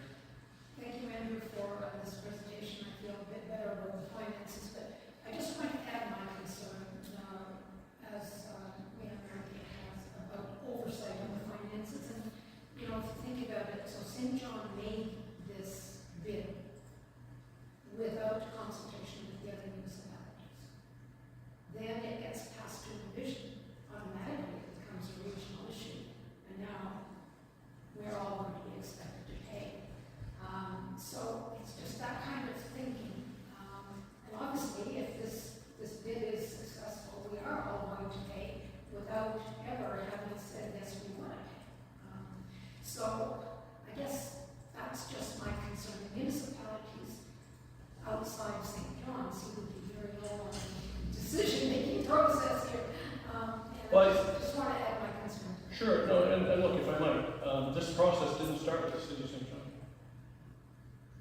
This process started with the government of New Brunswick saying that they were going to be the host province. And it was Envision St. John that said, we should take a look at this. Because part of our responsibilities as a destination marketing organization, this is the work we do. We've got facilities that we want utilized, we've got hotels that we want full, we've got tourism operators that want business, we've got restaurants that want business. This is what we do. Hosting these types of events are the types of, I'm hoping we get to a point that we recognize this has got a massive economic impact for the region and for the province that will benefit local businesses. I mean, even from the operating budget alone, if you forget the fact that you've got thousands of visitors coming to the province, filling the hotels, the direct economic impact of $34 million, most of which is provincial and federal money, being spent in this region and split between ourselves and Moncton. That alone is a significant economic impact. I provided the numbers previously, but we're into the hundreds of millions of dollars in terms of an economic impact for hosting this type of thing. That's the financial side. And again, having been involved in some of these events in the past, the community pride that comes along with hosting these types of events too can't be underplayed. This is a way to get thousands of people involved on a volunteer basis, and it will take thousands of volunteers to put these games on. But the sense of community and pride that comes from those people that are involved, and then also the pride that comes from a community that hosts, I'm hoping that, and I'm confident that the bid committee, when they come in the fall, will be able to instill that sense of excitement around the event, that this is something that, yes, there are financial risks. And again, I can't say there's not. I think there's ways to manage that and mitigate it. But the upside of this is very, very significant from an economic impact and a community pride. Any further comments or questions? Jim, just one last comment, talking about community pride. I was talking about this event to one of my sisters, and she happened to be one of the dancers in the 1985 games, and her daughter was also a dancer. So I said, if this did go through, it would be really cool with the two of you, because she said there was nothing like that explosive feeling of going out onto the field at the Canada Games Center, and just 1,600 people, 2,000 people out on that field doing what they were supposed to do. So you're right, it does certainly instill a sense of pride, and that pride carries over, because that's a thrill of hers, and she still has the program from it. So. Oh, look, this is a celebration of amateur sport. We want to place a high emphasis on the athletic experience as well for the participants that take part, because it's being hosted in New Brunswick, means more New Brunswick athletes are going to be able to participate. The legacy associated with that. My son had the opportunity to participate in BEI. These are great games for the participants and for the athletes and for all involved. It does leave a long-term lasting legacy. And again, I think approaching it the way we have, I'm quite pleased with what's come out in terms of the financial side on the capital, because with the combined efforts of both Moncton and St. John, I would think for the Canada Games, this is one of the lowest cost requirements for capital requirements that they've had probably in recent times, because we've got some new facilities that we can use already. Thank you, Andrew. Thank you. Could I have a motion to proceed to final, please? Question? Those in favor? Aye. Those against? Motion carried.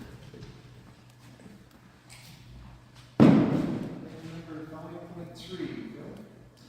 Great, thank you, through the chair to the members of the board.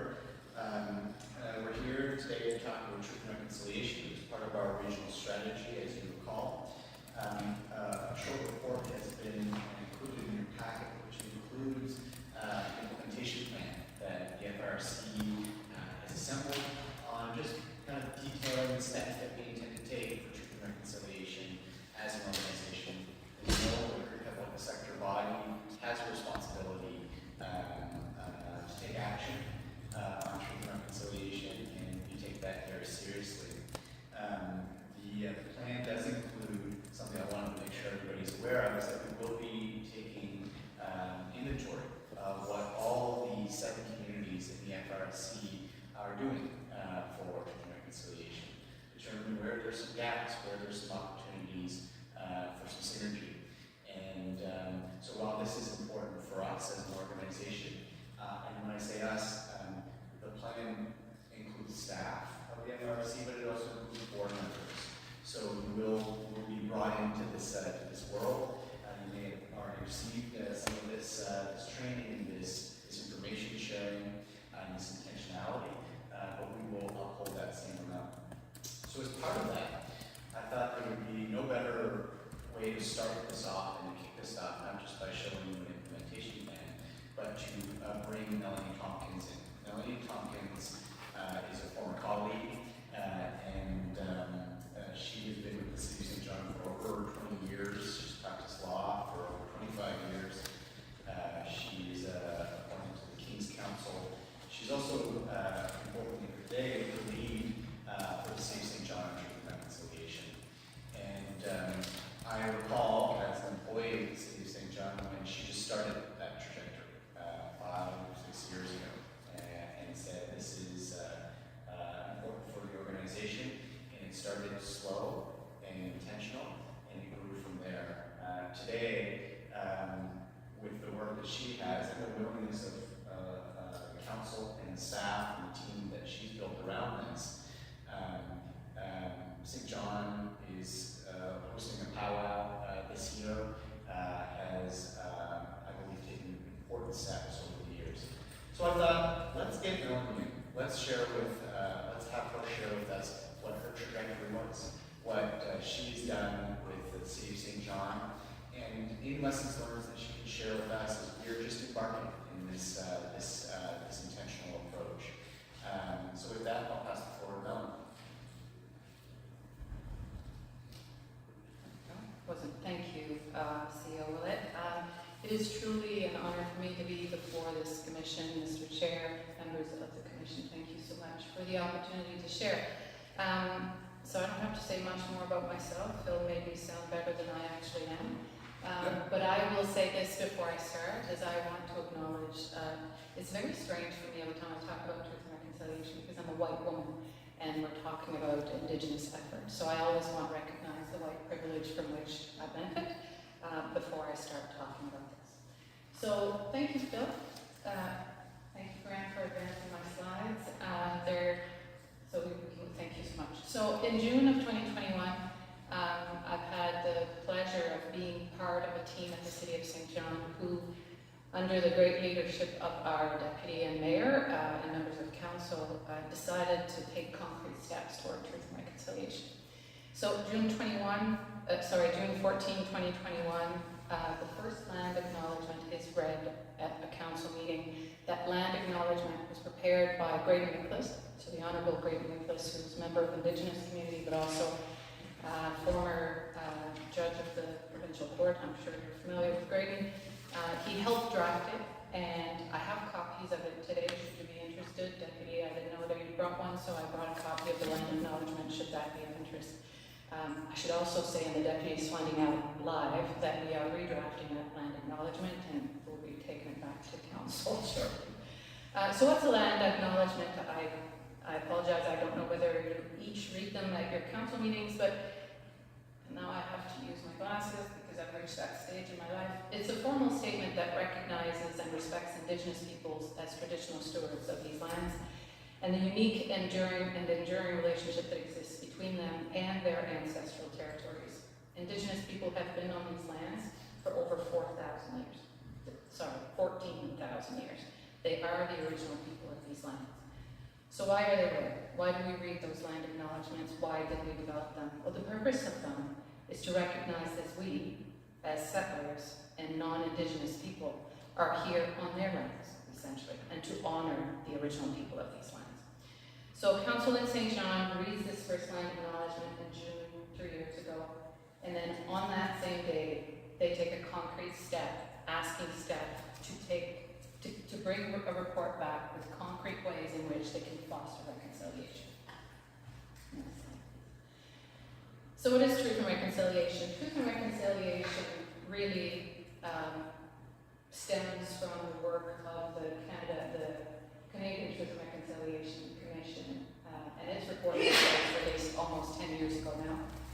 The Commission's work is rooted in the legacy of years of law and policy pertaining to Indigenous people. One such policy I'm sure you're aware of is the residential school system. That was a policy under the Indian Act, which, by the way, is still in force today. Everybody knows Canada as a beacon of democracy, a beacon of human rights, except that Canada has a dark past, and Truth and Reconciliation focuses on that dark past and sort of lifts every rock and peels all the layers to look at what really happened, because really, a beacon of democracy and human rights and what has happened under the Indian Act really doesn't jive very well. So the Commission introduced 94 calls to action as a result of their 2015 reports. Some are explicitly directed at municipal governments, and I've added in your slide deck, because I think what was submitted to you is slightly different than what's on the screen today, and I apologize for that. It's my doing. I wanted to show you those calls to action that were specifically dedicated to you, so they're on the screen. I understand your CEO has ordered little booklets for you with the 94 calls to action. The ones that really are specific to you are those on the screen. So they're asking you, the Commission is calling upon you and all levels of government to adopt and implement the United Nations Declaration on the Rights of Indigenous People as the framework for reconciliation. So you may have heard of UNDRIP, that's what that is, United Nations Declaration. They also call upon you to repudiate concepts used to justify European sovereignty in these lands and these people, which is called the common law principle, the doctrine of discovery. They call upon you to provide education to public servants on the history of Aboriginal people on these lands, and that's where St. John has done a lot of progress over the past 3 years. That's what we've been doing mainly. It's difficult to tackle all of them, but certainly 57 is the one where we focus tremendous efforts. And we'll talk about that in a moment. 75, to work with all levels of government and current landowners to develop and implement strategies and procedures for the ongoing identification, documentation, maintenance, commemoration, and so on of residential school cemeteries, because there are so many children who were taken from their parents, sent to those schools and never came back. So that's all part of reconciliation. And then to work and get copies of records relevant to the history of residential school systems. We didn't have residential school systems in the greater St. John area, to my knowledge, but we did have a day school, which was sort of a step away from residential school, essentially. Next slide, please. So, in the city's path to truth and reconciliation, the truth is more easily achieved while in the cities. And in anybody's path of reconciliation, the truth is more easily achieved than reconciliation. Both take time, it takes patience, and a big dose of being uncomfortable. There's plenty of opportunities for different approaches and pace to clash. The cultural preferences of different approaches is bound to create setbacks to cause you to tumble, to have to learn and lift yourself up. And urgency may actually hinder your ability to progress in truth and reconciliation. So now we see it's all over the news. People want to come to the table on truth and reconciliation, but if you move too fast, you may actually hinder your ability to be successful. So essentially the message there is learn to walk before you can run. Next slide. In approaching truth and reconciliation at St. John, we've taken a thoughtful approach while also responding to our council's desire to give full urgency to the file. Our learning has been that the work of truth and reconciliation requires a measured and appropriate pace that gives equal weight to truth first, and then reconciliation. Input from appropriate Indigenous leaders is sought regularly and consistently. It is necessary in order to do anything in this sphere to build relationship, build bridges, and make connections with Indigenous communities. And consultation is best had between leaders. You are the leaders here, and not yourself. And Indigenous people are a nation, and they deal from nation to nation. And so you are the people critical to making this work. If you are serious about truth and reconciliation, they will want to deal with you as the leaders. There's always a lot of work to do because as everybody comes on board the truth and reconciliation space or wagon, there's only so many of them because they've been destroyed over the years. And their elders are stretched thin, so you do need patience to gain access to the people you need to help you advance in that space. Next slide. So the city's approach has been rapprochement. I don't know if you speak French, I know your CEO does, but that means a drawing near between yourselves as leaders and the original people of this land. And how do you do that? Well, you listen, you witness, and you share in their pain, in their culture, in their lives. Next slide, please. When it released its report and calls to action, the Truth and Reconciliation Commission of Canada stated that it was its view that the principles of truth and reconciliation outlined in the next two slides would assist Canadians in moving forward. I will not read, there are 10 guiding principles. I will not read them all, but I do want to draw your attention to numbers 3, 4, 5, and 9. I'm just going to read them. Reconciliation is a process of healing relationships that requires public truth sharing, apology, and commemoration that acknowledge and redress past harms. It requires constructive action on addressing the ongoing legacies of colonialism that have had destructive impacts on Aboriginal people's education, cultures, languages, health, child welfare, administrative justice, and economic opportunities and prosperity. It must create a more equitable and inclusive society by closing gaps in social, health, economic outcomes that exist between Aboriginal and non-Aboriginal people on these lands. And finally, it requires political will. That's where you come in. You are the important players. Joint leadership, trust building, accountability, and transparency, as well as substantial investment of resources. St. John has a budget of $20,000. It's not much, but we've managed to do a great deal with it. You don't need much.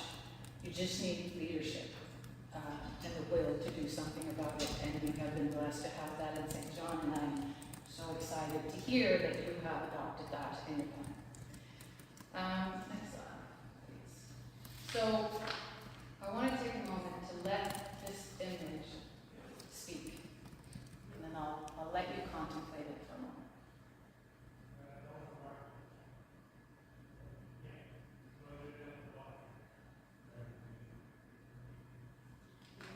The image on the screen is a copy of the graphic and gut-wrenching painting by Kent Monkman called The Screen, which was prepared in 2017. It depicts a chaotic scene. Mothers are held back by RCMP officers as they lunge toward their children who have been snatched from their arms by Catholic priests. The scene shows the anguish of the history of aggressive assimilation that saw children torn away from their families and taken to residential schools, where they suffered abuse, sexual and physical, and a lot of them never came home. Down the path of reconciliation, of truth and reconciliation, you have to resist that urge to act quickly. Because you can't redress or reconcile this. I mean, if I see probably parents, and if you are, and somebody knocks at your door one day and decides that because you are different than they are, that you're not fit to raise your own children, no matter how much you love them, you're different than they are, and so they decide they're going to take their kids, how well would that sit with you? How do you reconcile that?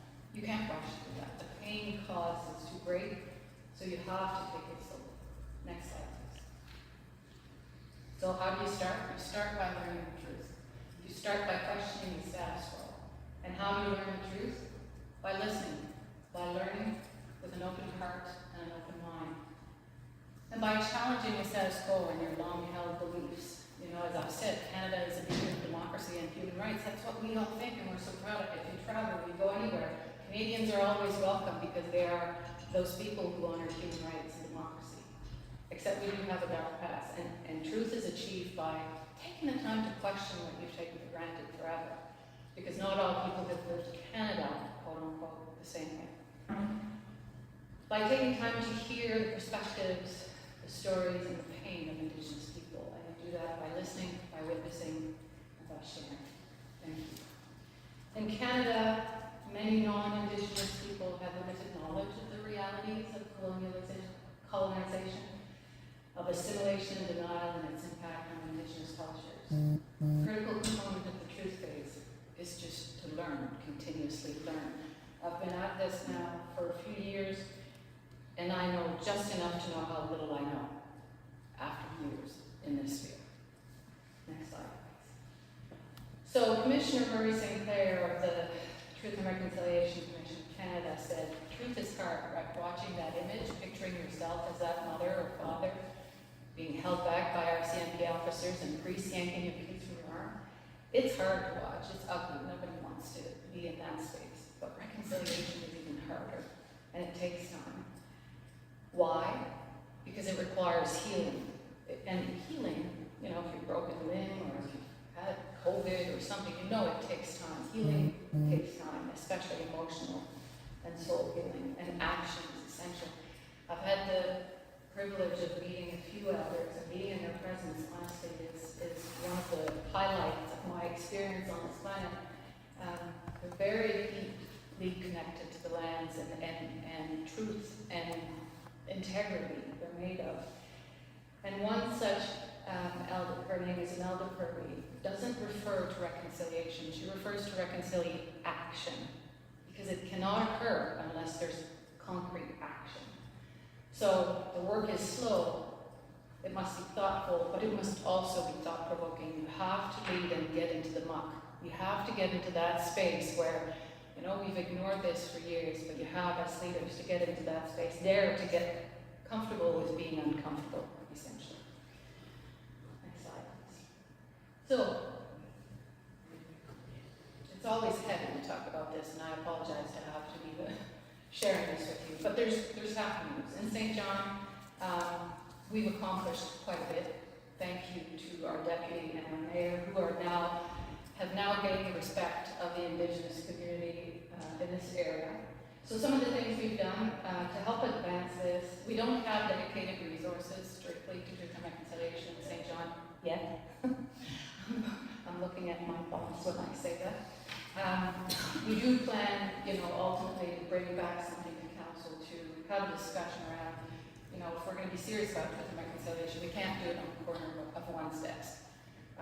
So more to come on that. But we did create an internal truth and reconciliation working group, which is comprised of people from across the organization. So we have people in public works, people from water, people from growth and community, like from all areas of the city are sitting on this group, and it's amazing because the more brains you throw at a problem or an issue, the more solutions, the variety of solutions you will get, and that's why we've had success. Leadership at the top and a lot of brains, on the ground.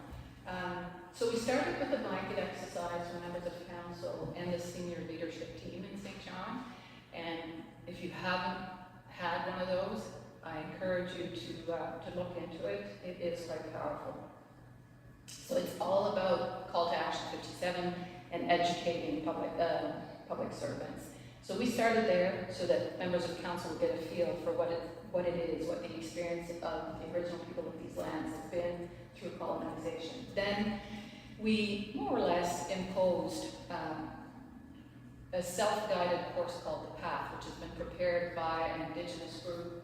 And it shows the history of Indigenous people across the land, not just here in Brunswick, but across Canada. And it really gives you a good oversight of what their experience has been, who they are, and how they were successful on these lands for 14,000 years. We've been here 500, and we've hunted to extinction. We've wrecked our waterways. They were here 14,000 years. Another thing the city does, which is really exciting, we started in 2021 honoring the important days in the year for Indigenous people. So the first one is Indigenous Peoples Day, so it's spring on June 21st. And then the National Day of Awareness for Missing and Murdered Indigenous Women and Girls, also known as Red Dress Day, that's May 5th. And then the City of St. John did something that made me the most proud ever to be part of that team. When government, federal government, declared September 30th as the National Day of Truth and Reconciliation, St. John trailblazed. And we're not always known for trailblazing, but we trailblazed. And government declared it nationally. The province did not recognize it in a way that it didn't make it a holiday for its employees, but St. John did. St. John, the first year, within weeks of the government making this an official national holiday, St. John gave that day off to all its staff. It stepped up. And what it did when it did that is it gained the trust of Indigenous communities on these lands. Our leaders were perceived as allies at that moment when they saw and they found it important enough to pause and invite staff to take part into the celebration, take the day to reflect on that. That was a tremendous moment in the city because I think it turned a corner in our efforts because we gained the trust of Indigenous communities through that one simple step. Also, our mayor and deputy mayor partook, because these are small things, right? Reconciliation occurs through small, meaningful things.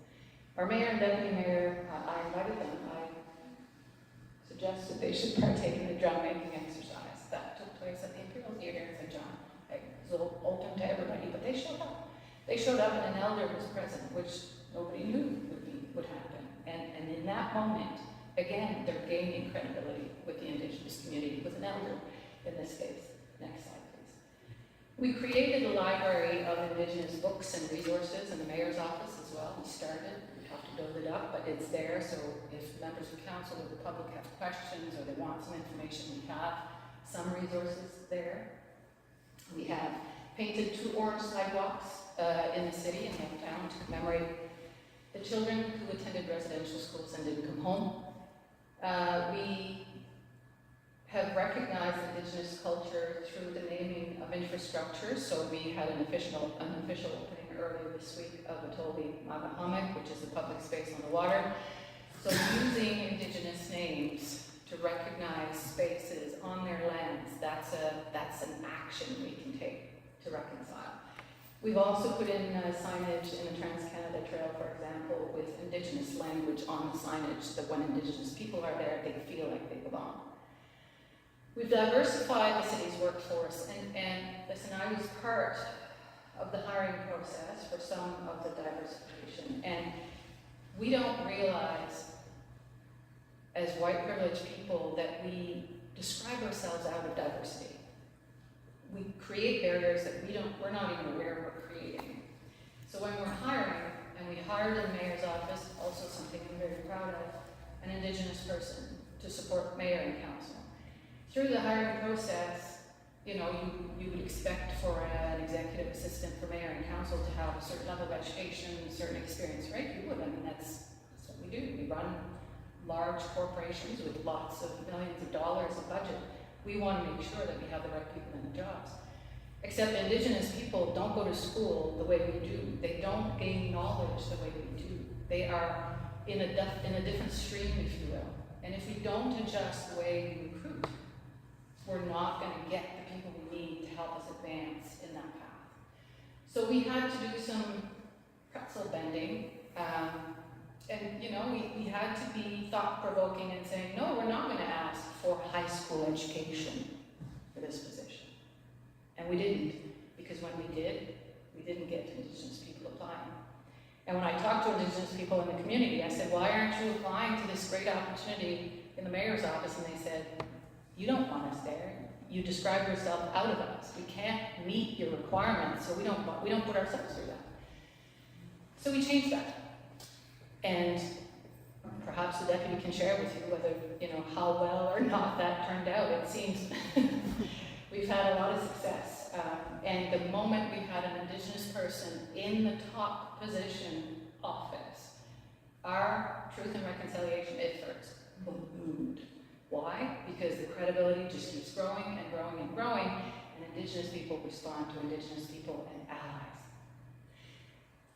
We also commission art, Indigenous art. If you come into our customer service in St. John, we have a beautiful piece. It's very colorful, Indigenous art. It's very, very colorful. And so you can see it there in the customer service center. I was part of the evaluating committee who had to decide which piece we were going to use, and it was hard because they were all beautiful, but I think we made a great decision.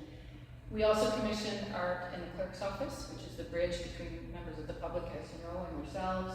And so we have another nice colorful piece in the clerk's office in St. John, and we also have a piece in the city market. So when Indigenous people come in, they're feeling like they belong. They're seeing their art, they're seeing their people, they're seeing their people in the mayor's office. All of a sudden they feel safe and they come out of the woodwork.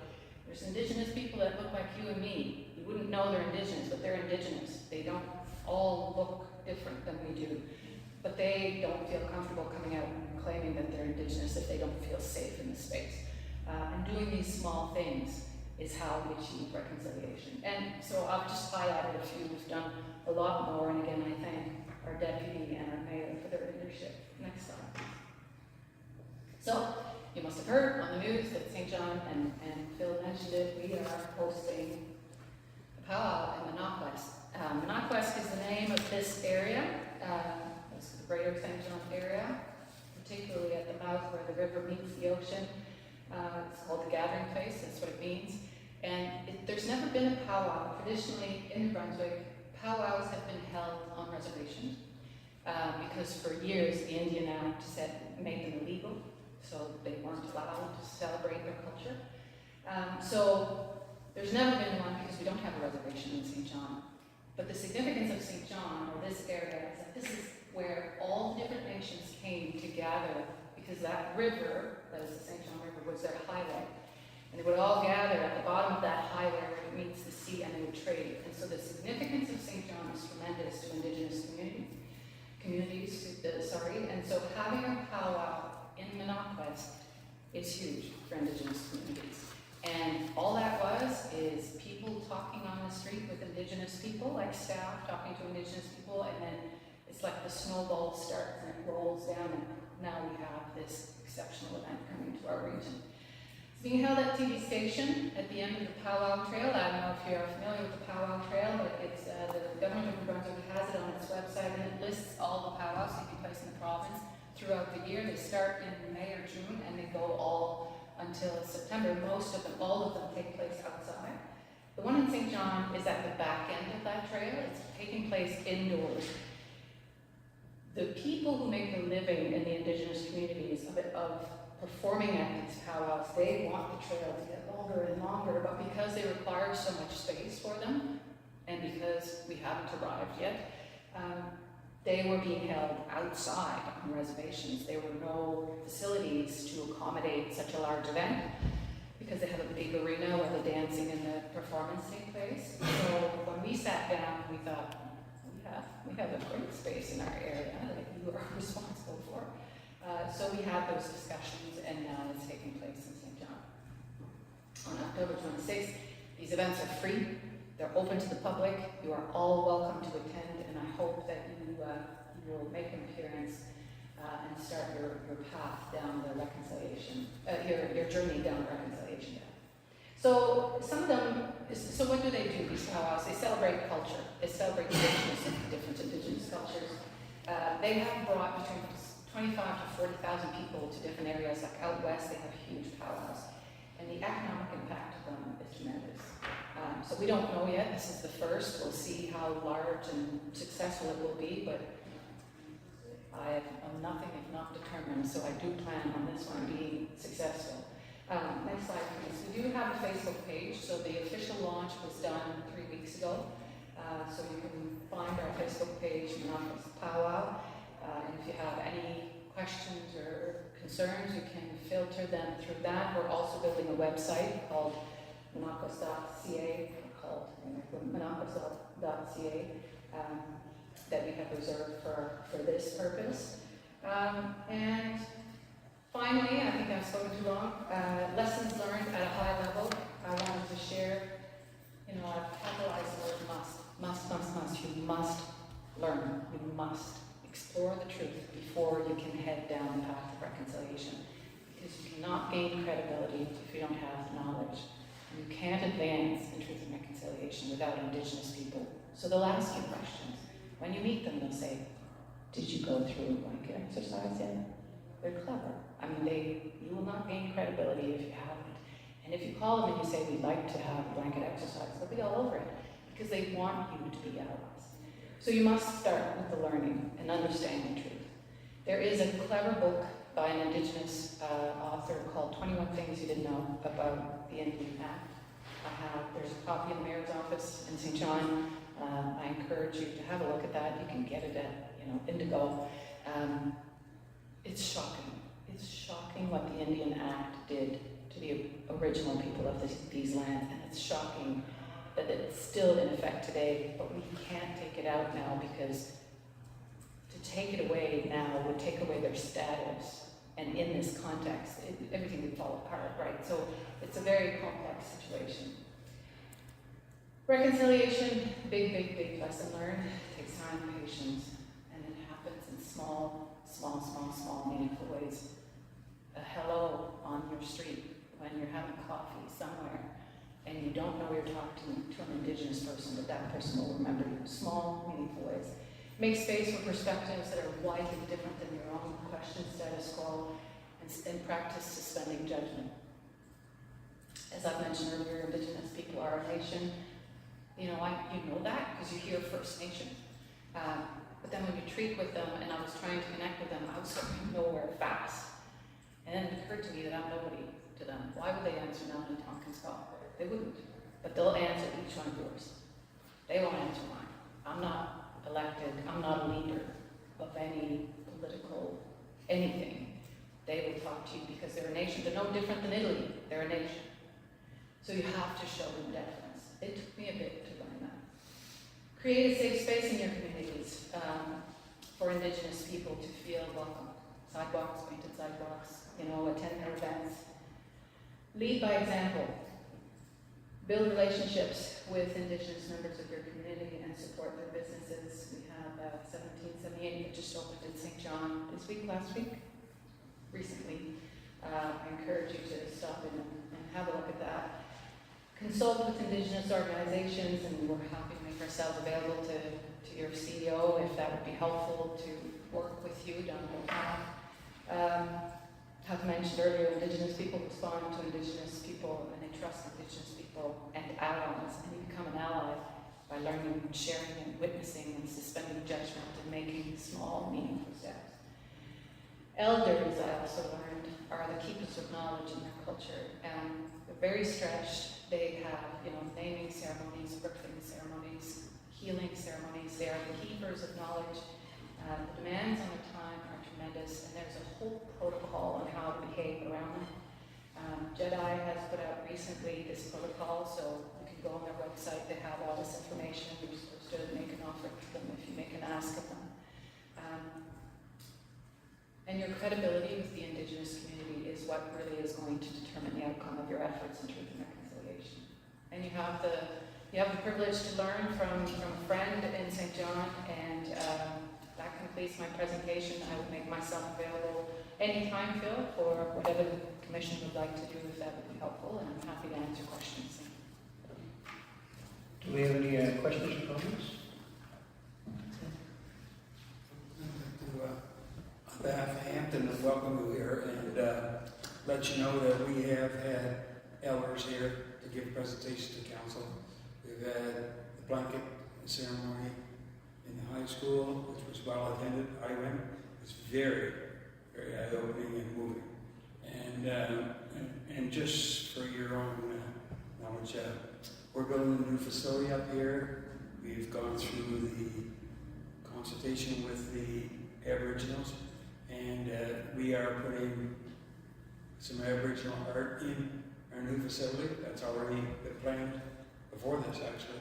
So we are definitely on the roof to what needs to be done for reconciliation in and around our area. And we do recognize them very, very, every time we're doing something, we take their consultation into account. So we've been hooked up to that, and we had talked to, as mayors, we were at an event, and we talked to John one night about this powwow going on. We were planning one here in Hampton. We had to postpone it because of COVID, and then I couldn't book them, and the costume was going over. So basically, when John mentioned about one in St. John, we all thought, I think we did it tonight. Maybe it was the beer, I don't know. But we said it'd be a wonderful regional event, right? And so for all of us to be connected in that and get the advertising out about it and on our Facebooks for attendance, I think you're going to have a great event that day. I think you'll have a lot of people from outside the city, and kudos to the city for doing what they're doing to move this forward. And thanks again for your presentation. Director McKenzie? Thank you, Jim. Melanie, thank you very much for coming up today and doing this presentation. I would take goosebumps when I hear this stuff, because I witnessed just the other day, you talked a lot today about allies, relationships, and trust. You might, no, you weren't on the board one, but Maryfield was there, and I'm sure. I know the event you're going to tell. Yeah, so the stage was stormed by angry protesters. And like that, there was 3 or 4 Indigenous men jumped on that stage and said, "This is our land, get off." There was a big crowd of people there, and everybody was, sort of the mindset, well, you have a right to protest, but this is really Idolima Bahama, I think I got it getting better in that, is the gathering place for all. And they stepped up, and I was just so proud. I was sitting on that stage because they were all politicians on that stage. And I don't think a few years ago, the allies jumped on that stage and demanded to stop. That really, meant a lot to me.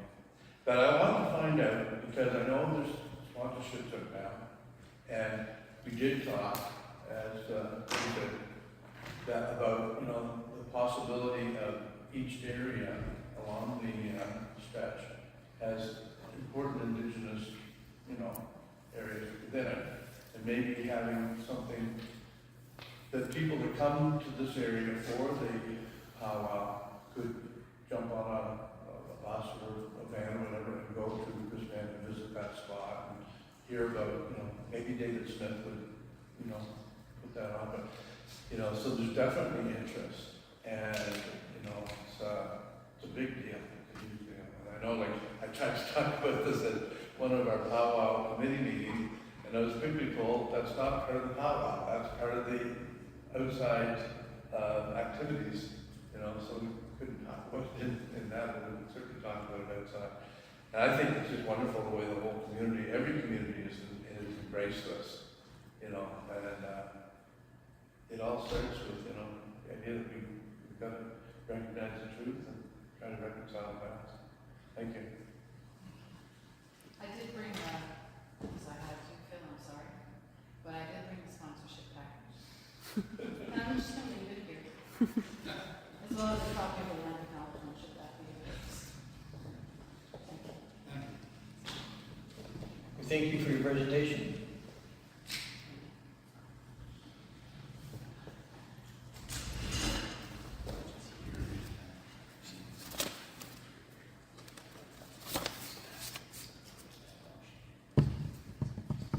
Would you prefer to grab lunch and take a wee break, or do you want to continue on?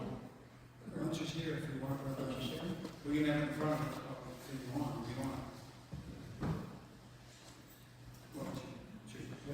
Who wants to take a break? Yes. I'm taking a break, thank you.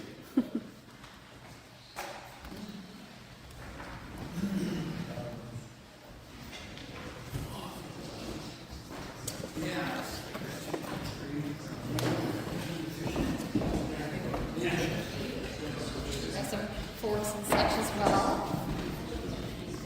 Thank you so much for doing that, Jessica. No problem. Here's yours. Oh, thanks. Was it Ray that was sitting beside you? Yeah, Ray is Ray's sitting here. beside you. He disappears. Here's. Thank you.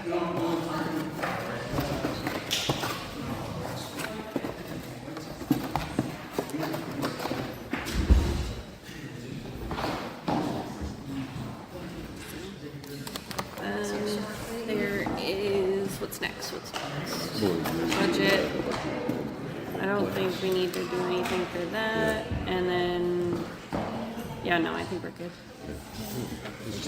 Yeah, you gotta meet with the architects. Something that said it Get out of here. wasn't. Are the forks inside them? No, I'm just gonna do their East Guard training, I think, while they eat. Exciting. Yeah. Good luck.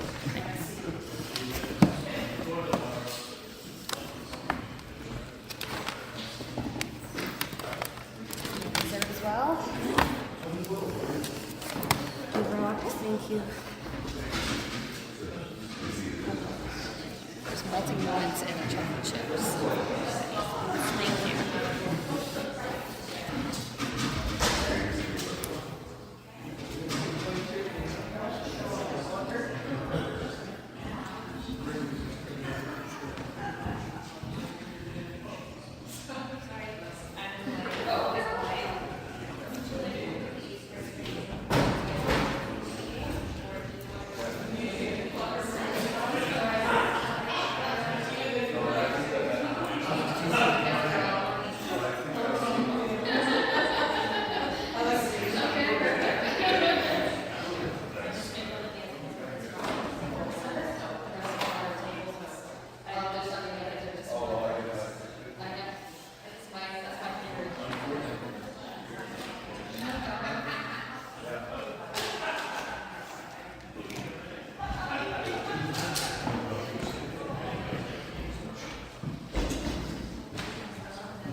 There's also drinks. If anybody would like pop or apple juice or fresh cold water. Water? Water? Which juices are you doing, Jess?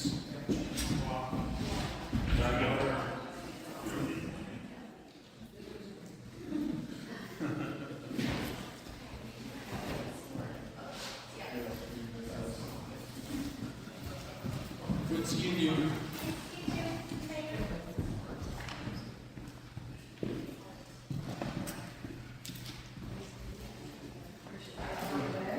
See you, John. Good. Are you heading out? Do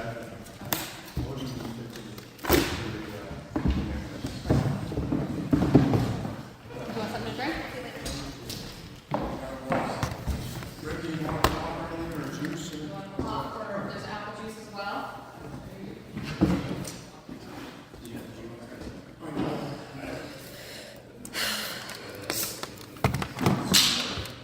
You got yourself a nice yet? Thank you, I'm good. You're good? Yeah, I've got some water here.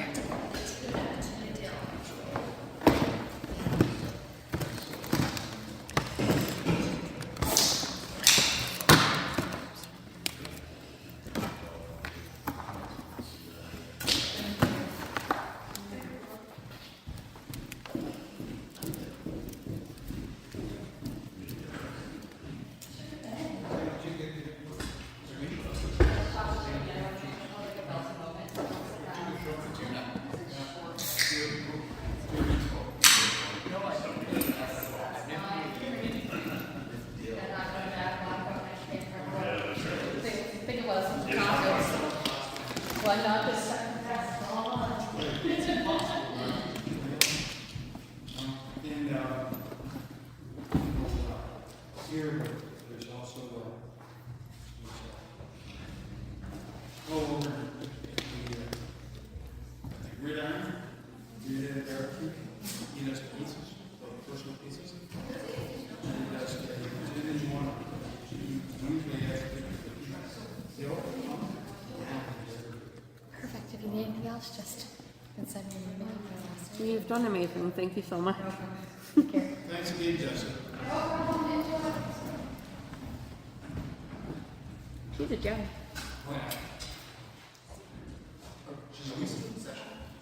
We took a break. We could help expedite this quickly before, and whenever Nancy's ready, she's had a couple bites, she has a presentation as part of the recommendation, so we bring that forward. It's a hard stop. But I want to also respect her time to eat. People have to eat, so I don't want to get that away. So I can speak while she's eating. She's ready. They might have put him over there. I don't know. I'm watching you. You were on your down. You brought all the if not, they can have mine. All of us, all.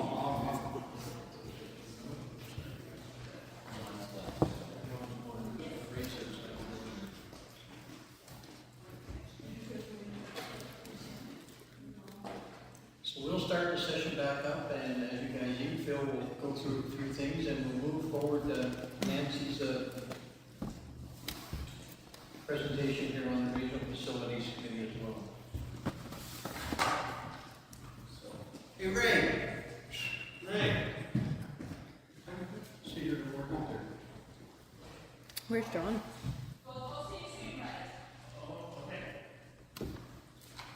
We're gonna start up here, you want to grab something, and Phil's gonna talk about the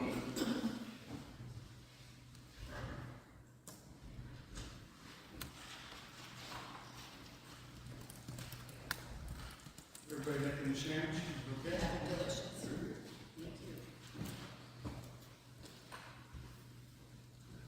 Hey, Phil, over yours. Great. So, on Q2 financials is the first update. This is a review that we do every quarter related to how we're proceeding with our finances. In this case, there's not much to report. It's still relatively early in the year to identify any large changes. Of course, we have a higher than expected surplus at the end of the year, mainly because not all our expenditures are integrated within that budget at this time. Of note that I want to make sure you're aware of is that circular materials, due to circular materials, there's increased revenue in recycling, as well as for whatever reason, the ICI, the institutional, commercial, industrial, is higher than expected. So landfills see higher revenues than we would have regularly projected. Of course, this Q2 also identifies that a lot of the costs for the office fit up, for example, are not integrated into the budget, so there's a lot of unused expenditure in the budget. And we also received quite a bit of money from the province, and those have not been expended yet, so those are also in the budget, which should explain the higher expected surplus. So that's it, it's a receiving file for this. Move to receive. Question? Those in favor? Aye. Those against? Motion carried. The next item is work plans. This is part of our regular reporting, 6-month update. The stats are that we're about 83% of all projects are either completed or started. That's sort of where we want to be at this stage. Monitoring those that we haven't yet started to try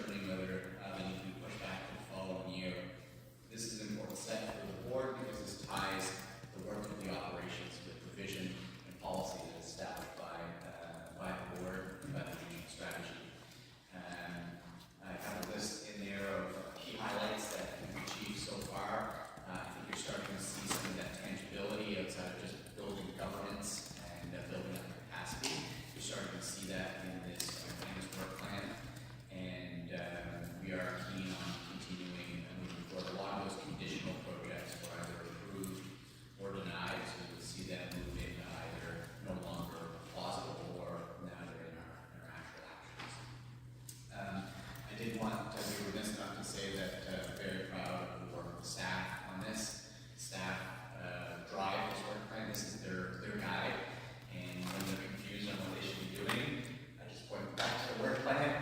That's what we need to achieve in order to achieve what the board is expecting of us.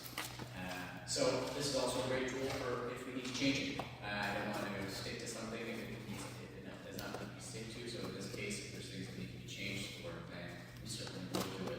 But this will give us a tool to navigate what needs to come off that list if we can. So with that, this is a received file. Motion to receive the file. So moved. Second. On the question? Those in favor? Aye. Those against? The next item is on the regional facilities. Nancy, if you're not ready, I can certainly do the other presentation. Okay, thank you. So, board members for the regional facilities had three meetings. We had a long meeting on the aquatic center study, I think it was June the 19th. And then we had the all-day meeting on July 3rd and again on July 16th to finish. So, at that time, we heard the request for operating budget funds from the facilities.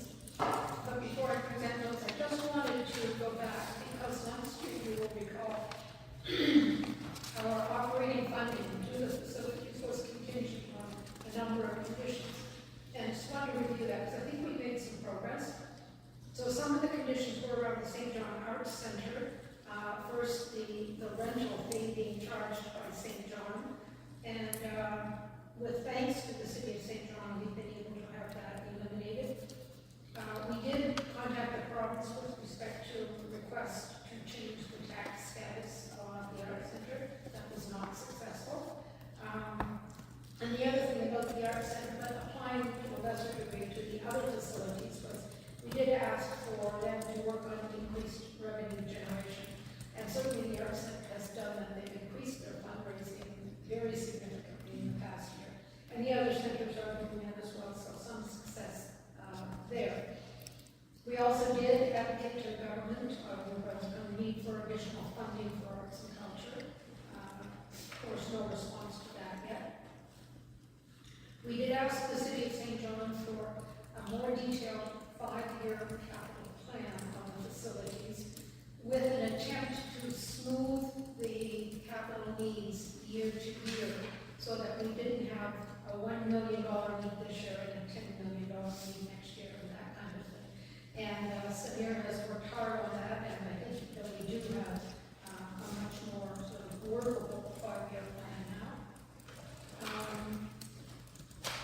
We did ask the facilities each to deliver service across the community, and you'll see that as a condition on this year's planning as well, that each facility provide us with a marketing and service delivery plan, I guess service delivery result to the various parts of the community. So that's part of this year's budget deliberation as well.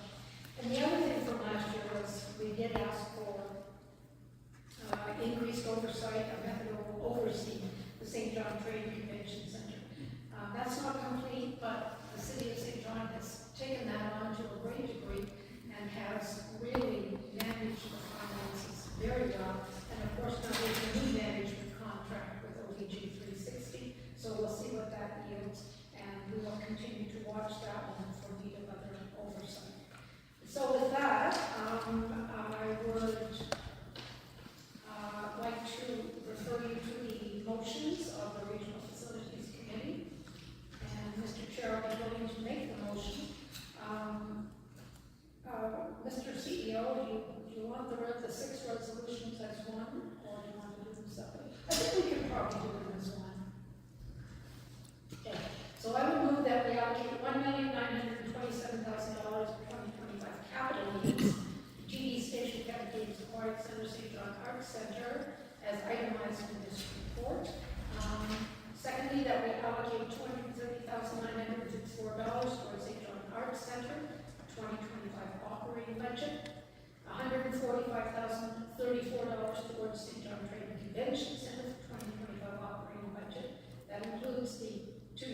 previous surplus.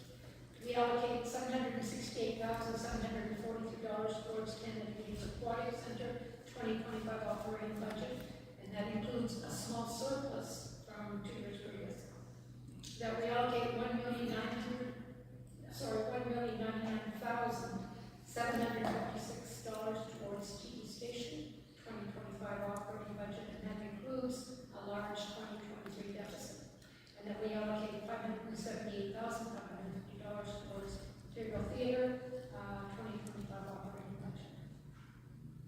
You heard the motion, do I second it? Second. On the question? Those in favor? Aye. Those against? Duly noted. Three no against. And through the chair, noting that Director McKenzie left the meeting and he's absent for this vote. He's left. Yeah, Motion carried. Mr. Chair, I only have an objection to number 3. I accept everything else. There are 2 other resolutions. Number 7, that the operational and capital allocations from the fire regional facilities for 2025 budget are conditional upon each facility being required to present to the Fund Regional Facilities Committee a summary of their regional marketing plan and their community usage data as available on or before June 1st, 2024, for the next budget process. Do I have a seconder? You heard the motion? Seconder? On the question?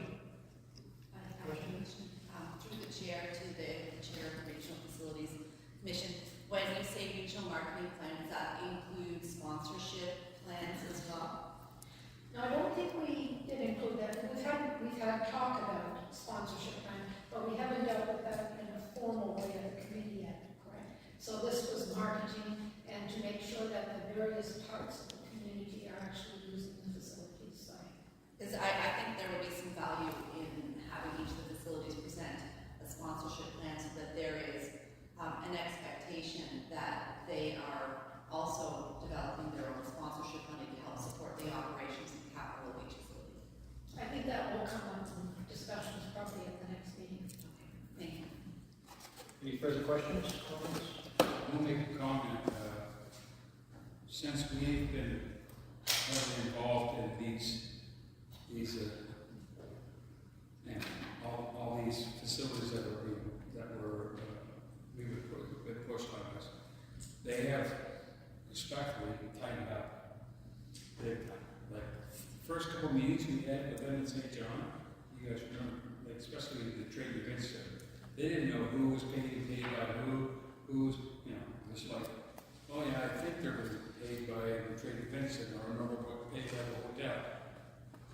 We don't see any of that now, and they've tightened. They've realized they're being overseen and being very, respectfully restricted in many areas. That's why this committee is so important, and it impacts every community. It does. And kudos to the city, and kudos to the city of St. John for taking that on through Joey Ford. They've done a lot of that work. They knew right away they realized right away that we had an issue about, for example, the trading convention center was managed through the hotel, and it showed in our first meeting that they were all over the place with any of their input or any presentation to us. When we asked questions, they really were confused. So I see a huge difference now when we have them into our facility committee meetings. At any time, they're very, very aware that we're very serious about hardlining the bottom dollar that we can afford for them, and we've asked them to do fundraising. Correct, Nancy? We pushed them on doing a 10% or cutting things by 10% and doing a fundraising component to all of the facilities. So. Well, I think what we asked the Trade and Convention Center with their new management is to promote themselves more among the municipalities. For example, so many quasi-municipal functions don't happen there. They happen at the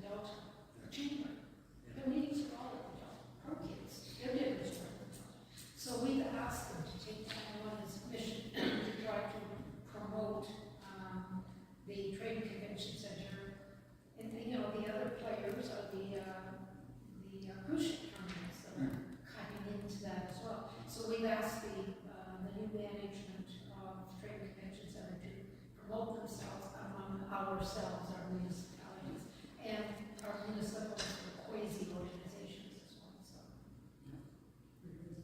We have a motion on the floor. Those in favor? Aye. Those against? Motion carried. And the final motion is that we submit a letter to the Premier, Minister of Environment and Local Government, and the Minister for Regional Development on the importance of reliable and sustainable capital funding for the regional facilities and government assets, and a higher maximum cap per asset when funding the regional development, when funding the facilities. We have a second here? I'll second that. Okay. On the question? Those in favor? Aye. Those against? Motion carried. That's my report, unless the CEO has something to add to that. Thank you, Nancy.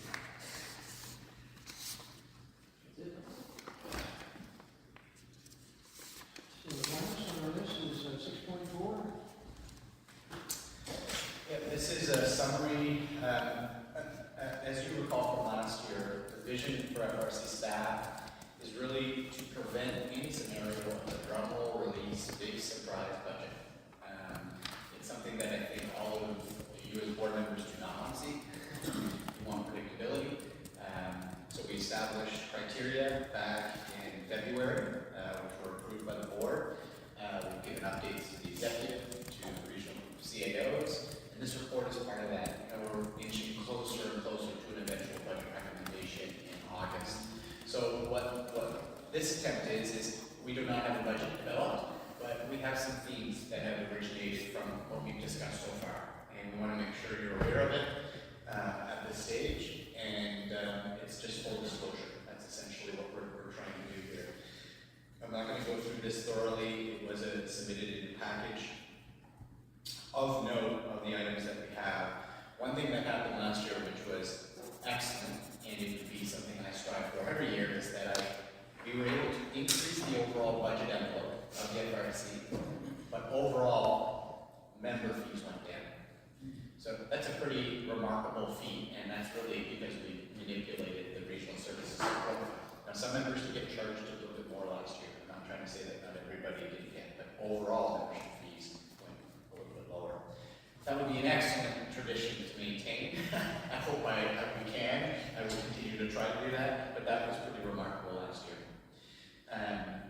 The Regional Services Support Fund, I have received feedback from the province that we are going to receive an additional $927,000.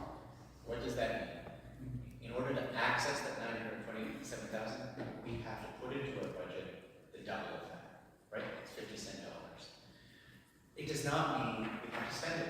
We don't need to spend it because it's there, but we should be using it to maximize our service when we can. So that's our challenge, is to use those funds effectively. Last year we left a little bit of money on the table. We used it this year on something else, which was great. So that's where we stand today. So the total fund would be 1.9 million, close to 2 million. Solid waste management, of course, the budget was on hold until we determined the height augmentation, because the assumptions would be unclear from that. So we've received direction today that we will integrate those assumptions within the budget document that you'll receive next month. Regional facilities, as Director Grant just shared, it's a net increase of $120,000 when you equate both capital and operating. The big reason for that is that the capital demand was about $400,000 higher than it was this past year. That's why you see that increase. You'll see that increase. A more significant decision that we'll have to make as part of the budget is around the Aquatic Center Enhancement project. If we are to proceed with that project, next year would be the year that we would pursue a Class B or Class A estimate and design. So right now we're going to get a high level cost, and eventually this board will decide what you want to do on this. We will not make that a decision for the budget for 2025, but for 2025, from staff's perspective, it's probably wise for us to include some budget for the intended enhancement study. If we delay that, it would be delayed in the whole entire year until the following year, and then we still have to go through the study and go through procurement, and then you're missing a whole year that you could be financing, and you could be splitting up the cost over multiple years. So it is a significant cost, at least from my perspective. The study would be somewhere between $500,000 and $750,000. It is my understanding it is eligible for FRSC, and it would be my intention to also proceed with accessing funding from the province for FRSC on this fund as well. So there's a lot on that one, but we have to decide on how we're going to build that into the budget assumptions. If you leave it out, you basically leave the year. I do make note about human resources, that there is a continued need to kind of build a staffing level and resource level commensurate with the workload that we have. So there's continued efforts around that, mainly around financial and policy analysis, and the social mandate would be another one that is integrated within that. A big theme for the commission next year, which I've heard over the year, is that we have all these plans, we have all these studies. What are you going to do about it? Is the question. And we need some capacity to deliver on the what's next discussion points. So that will be something that will be reviewed as part of the budget. There's an item there on cooperative services in the budget, and this is around aerial orthophotography. This is not an initiative that is being provided by the FRSC, and I want to make sure you're aware of it and why we're integrating it. The CAOs have asked the FRSC to say, could you potentially house this expense that's already in many of your budgets? Hampton, the only two that are not are the Rural District and Funny St. Martin's. And they were already partnering on this before the FRSC had this new mandate. So they've come to me and said, could we place this into your budget and potentially access that Regional Services Support Fund to get 50% off? And I said, well, that's not a bad idea. So I checked, and it does appear that it's an eligible cost with the RSSF. So this is basically a savings that would be then passed on to our members if it was integrated in the FRSC budget, because you can access this 50-cent dollars. In addition to that, I will be seeking Service New Brunswick leverage funding on top of that to see how low I can make that cost. So that's another one that is currently being considered. Economic development, there's a projected $191,800 increase as per the Master Service Agreement for a total of $3.1 million for tourism promotion and economic development. And essentially it will be a continued spirit of the FRSC. As you know, a big part of our role is to minimize these costs as much as possible, seek federal provincial funding whenever we can, and to diminish the burden and the cost on our members. That will be a goal. So again, budget's not created at this stage, but here are some of the themes that we're swimming in right now that are likely to be embedded in the budget assumptions when presented in August. Happy to answer any questions if there are any. Questions, comments?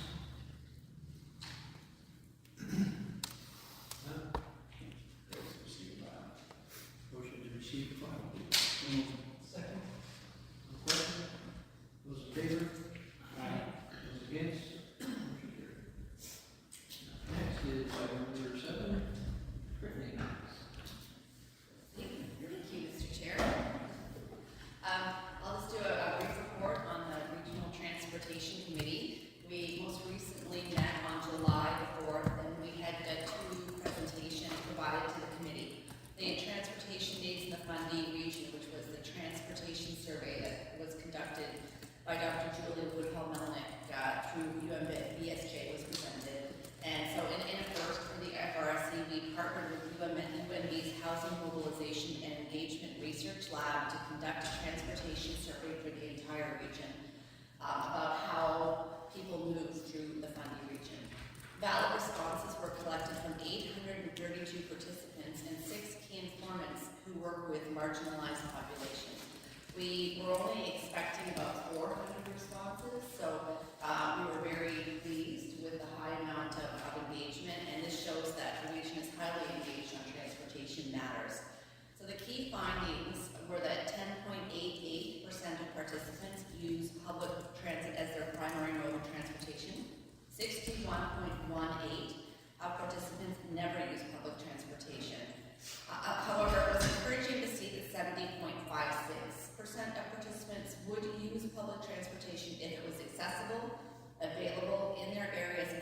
individuals that worked for them. I'm a little skeptical about that high number, but it was a positive number. 38.9% of participants use some amount of active transportation. Those who do not use active transportation commonly live too far from work, school, or stores, and safety was also identified as a concern. 29.52% of respondents find it challenging to get around the Fundy region. And low-income participants, 84.36%, are more likely to use public transit than higher-income residents, and that number was 68.19%. And this indicates that improvements to transit in lower-income neighborhoods may result in more transit use. So the next steps there are a recommendation from the study includes additional analysis of regional income and accessibility to key locations. The FRSC submitted a Rural Transit Solutions Fund application on May 10, 2024. If successful, this fund would be used to study the potential of additional transit in the region. And as an aside, Dr. Trevor Hansen at UNB, and he is well known as an expert in this field. He was one of the authors on From Surfaces to Services report that was commissioned by ASIC back in 2018. He's launching a community transportation research lab. So FRSC staff and committee member Tim O'Reilly have requested a meeting with Dr. Hansen on that. So, and that study was attached to your package, so I encourage you to take some time and read it. It's pretty interesting. We had a really great presentation on public transportation implementation by Cedric Landry and Charlotte Poirier at the Acadian Peninsula Regional Service Commission. In the spirit of sharing best practice efforts throughout the province, the Acadian Peninsula RSC shared their experience launching their new public transit system. That was recorded and also sent out to you, so feel free to watch that presentation. It's very, very interesting. They had one of the first rural transit systems in the province. They started the system with a trail bus. The bus was provided for free from the university, which helped keep the costs down. The trail bus was launched in November 2023, and they had more usage early on than anticipated. So throughout this process, the RSC had to advocate to amend the Local Government Act to allow for inter-municipal transit. RSCs were previously treated like a long-run service where systems would run between local governments. So the system will ultimately include 5 regular buses for 3 fixed routes and 5 minivans for on-demand service. New fleet will be powered by propane and included by grabs. The on-demand service is necessary to provide more service in the rural areas. They found that model to be the most effective so far. One lesson learned by the RSC is that transit needs to be flexible in rural areas to be successful. It can't just be a 9-to-5 service. It must be useful for getting kids to activities, etc., not just employment. So, and then FRSC provided several updates about Sustainable Transportation Week, which has now been moved to September to align with the school year, and an update on the regional train and train traffic and safety subcommittee. FRSC have met with DTI, JDI, and the port, and staff has circulated a draft high-level terms of reference to the regional transportation and public safety committee chairs. So that's just the basic report, and I do encourage you to, if you have time, in particular, to watch that presentation by the Acadian Peninsula RSC on their service. Thank you, Brittany. We'll make a motion to proceed to file. So, second. Put your mic on. Second.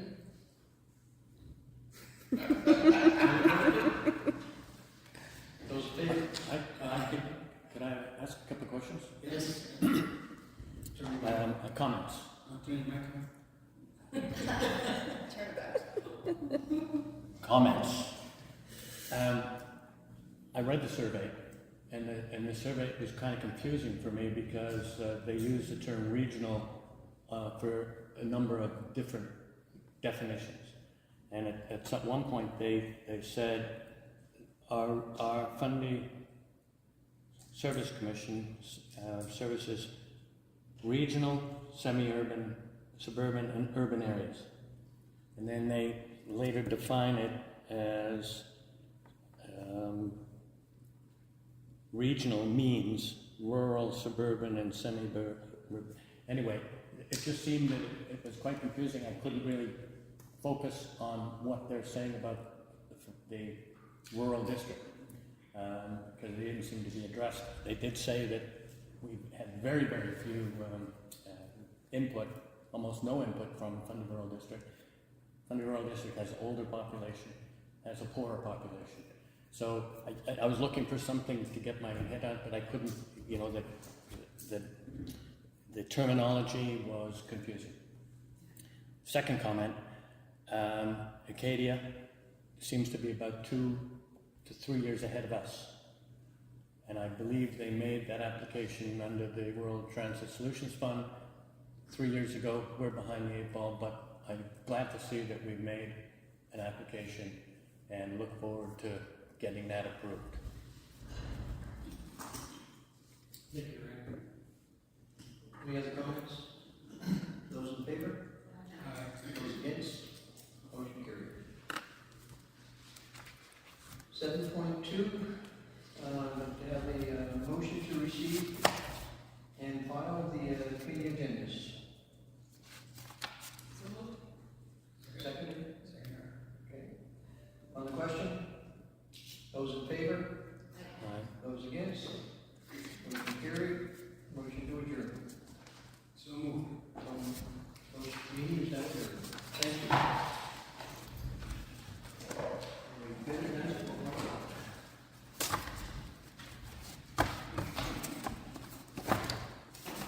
There's desserts over there. Everybody wants cookies and muffins and stuff. You got it.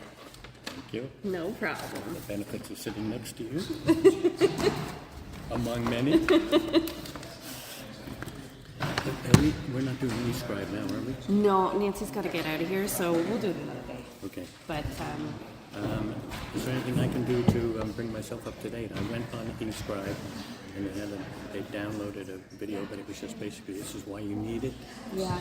So what I'm going to do, because I didn't get time to train everybody, is I'm going to put together a little how-to guide, Okay. and I'll send it to you guys. And I'm trying to get a training video from eScribe for you guys, Oh, so okay. that you guys can see what you can do, and then you can do the training on your own.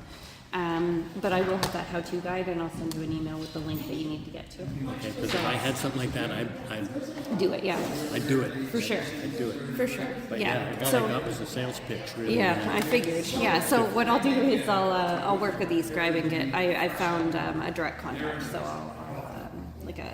I don't know what she is. She's like a trainer.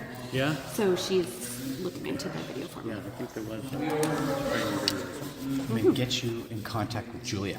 She has the micro data, like the more detailed data. So you ask her the questions what? like Of the transportation. transportation survey. So she did share with me that she had a harder time accessing data. It's not a lack of effort; they just didn't get the numbers that they were looking for. So when